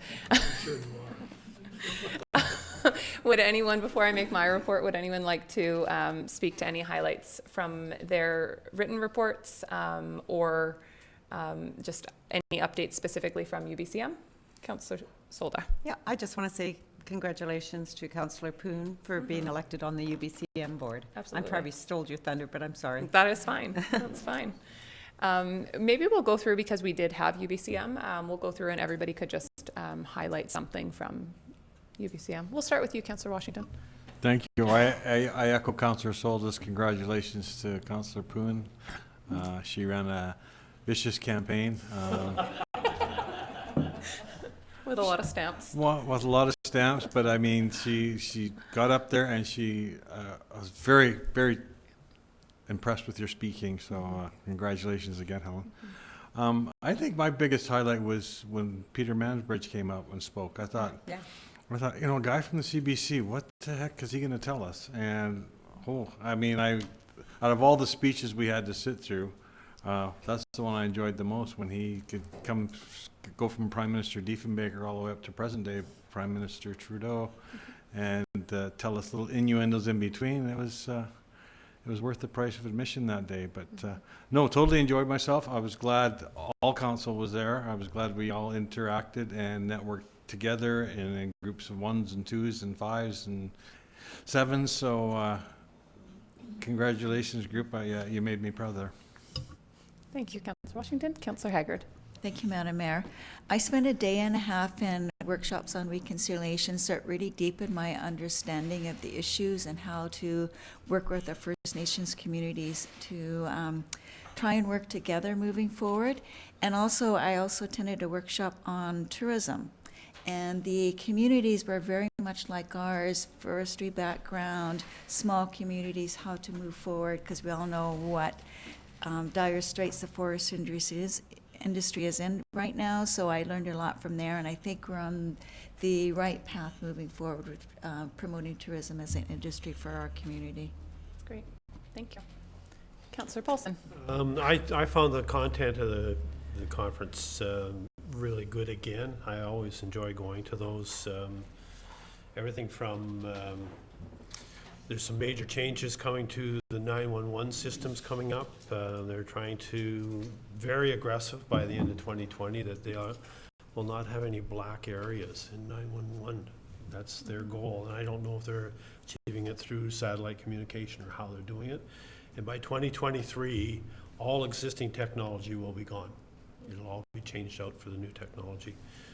The other one that's kind of a highlight, and I talked about it earlier, is Firefighters 101.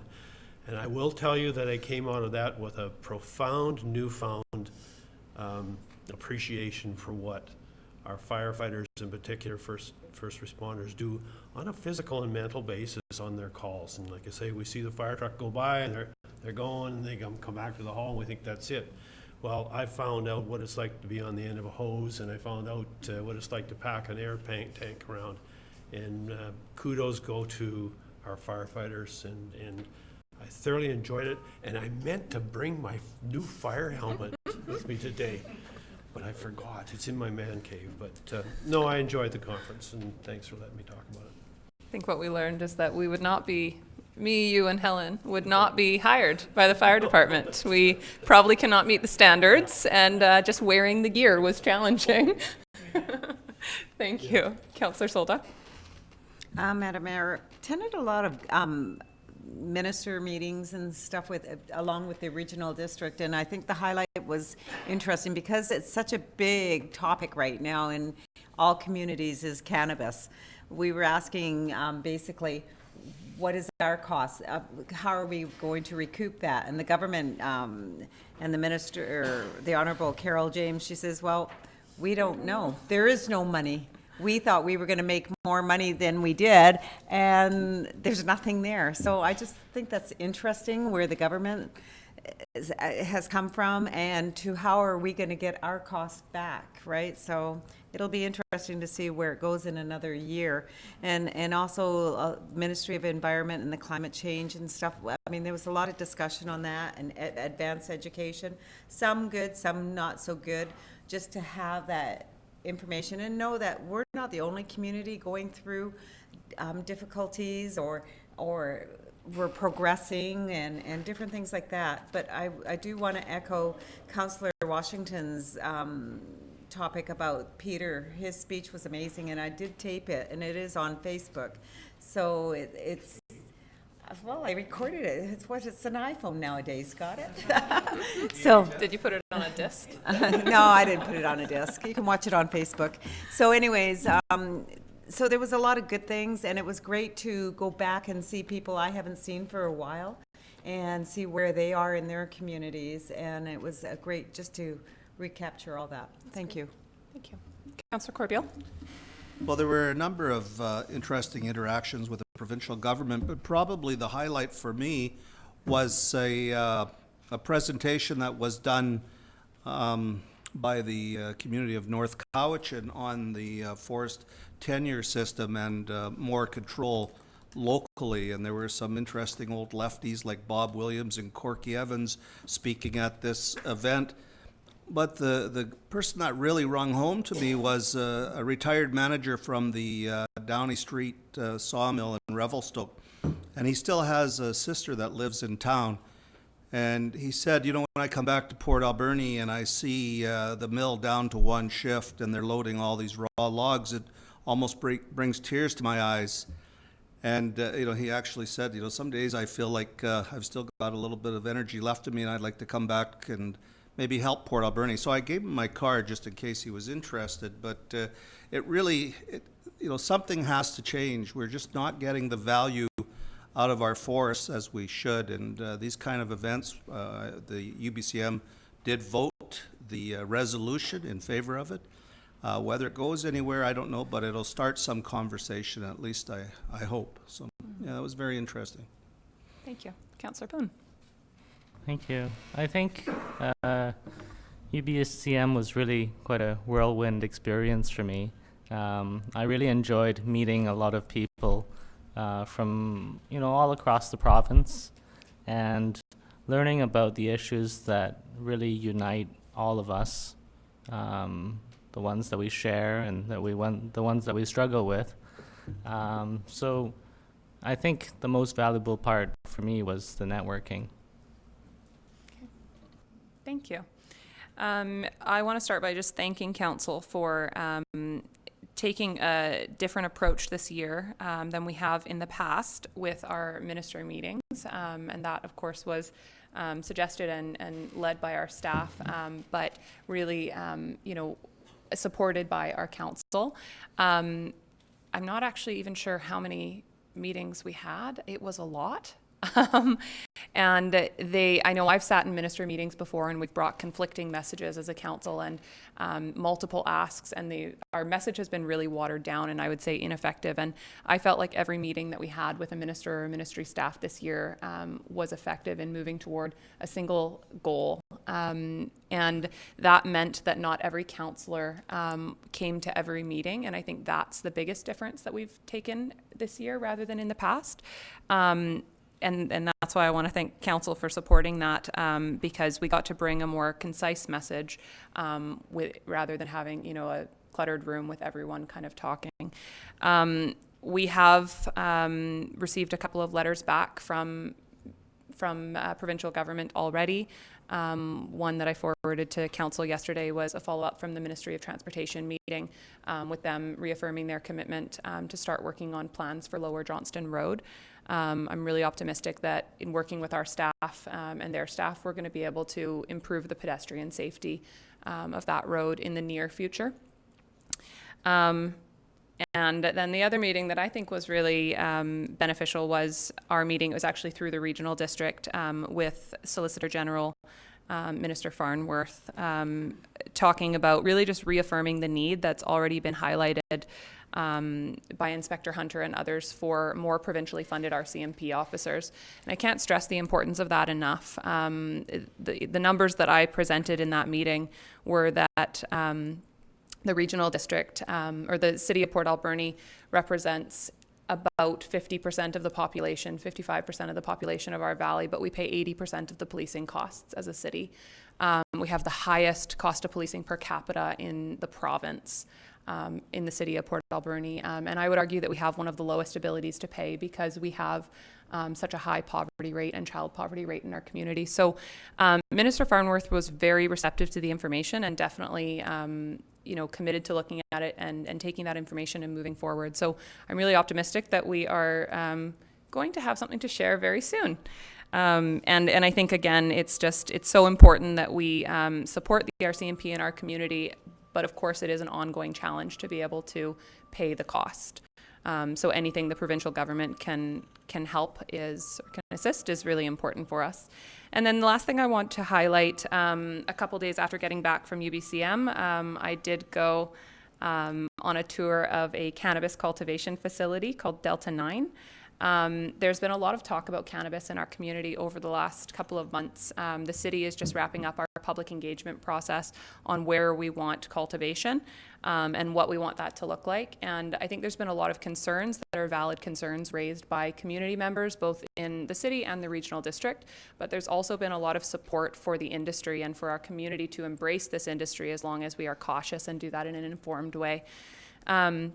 But my biggest concern has been, that I have never seen a facility, a cultivation facility. So what does it look like? And, when I talk to people in the community about growing cannabis, they say, well, what about this one over here, or this one out Beaver Creek that smells, or the one on 2nd Avenue that smells, or wherever. People have concerns because they have specific examples of facilities that they see that don't meet their standards. And what I learned on that trip, and, I knew this already, but those are not Health Canada regulated facilities. Some of them are personal grow licenses. Some of them are outdoor grows that are regulated in completely different ways.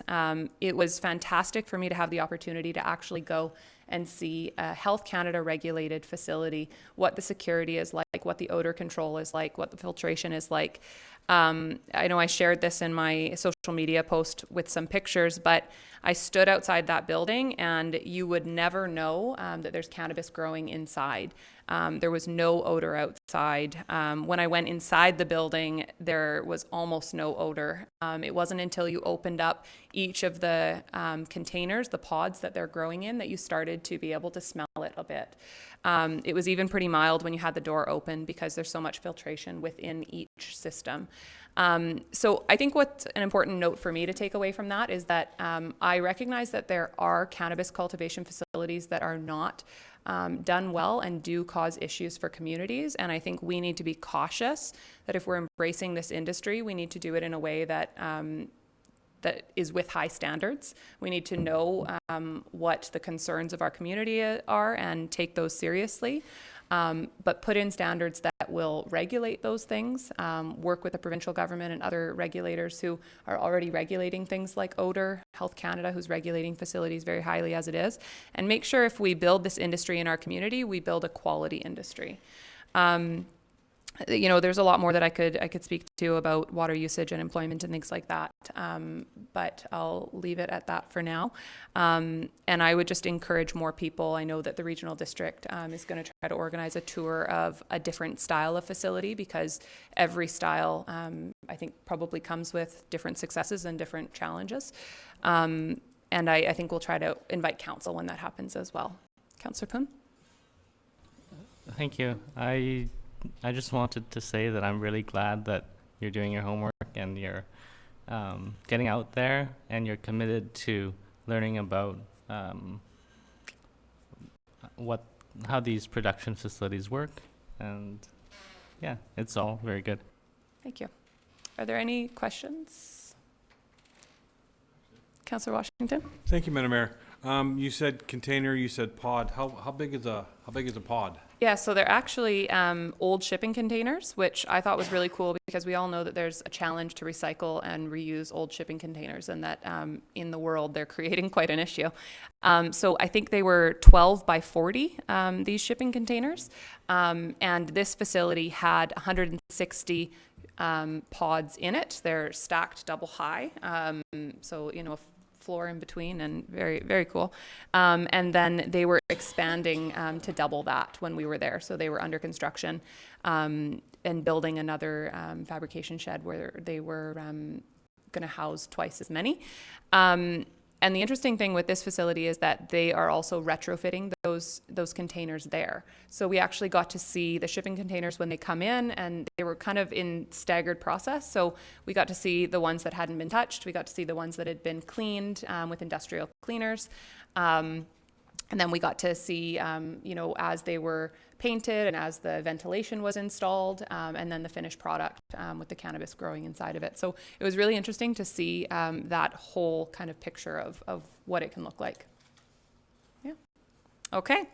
With that, I will move that we receive our council reports. Second. Okay. Any questions or comments? All in favor? Carried. And then the last one here is my travel expenses for that trip. And I know that we did talk, I did let council know beforehand, but the awkwardness here is that we didn't have this trip came up kind of suddenly, and we didn't have a council meeting where we haven't had one in the last month. We had a gap because of UBCM. So hopefully council wants to make this resolution. So I will move that all expenses for the mayor's travel to Winnipeg, October 1st to 3rd, 2019, to meet with representatives of Delta 9 and view the facilities be authorized by council. Second. Any questions? All in favor? Carried. Councillor, is there any new business? Okay, seeing none. So this brings us to question period, which is an opportunity for members of the public and press to ask questions of mayor and council. Would anybody like to ask a question? Okay. Adjournment. Motion to adjourn. Is there a seconder? All in favor? Carried. Thank you everyone for sitting through our whole meeting. And we do have a public hearing tonight at 6:30 if anyone wants to come back.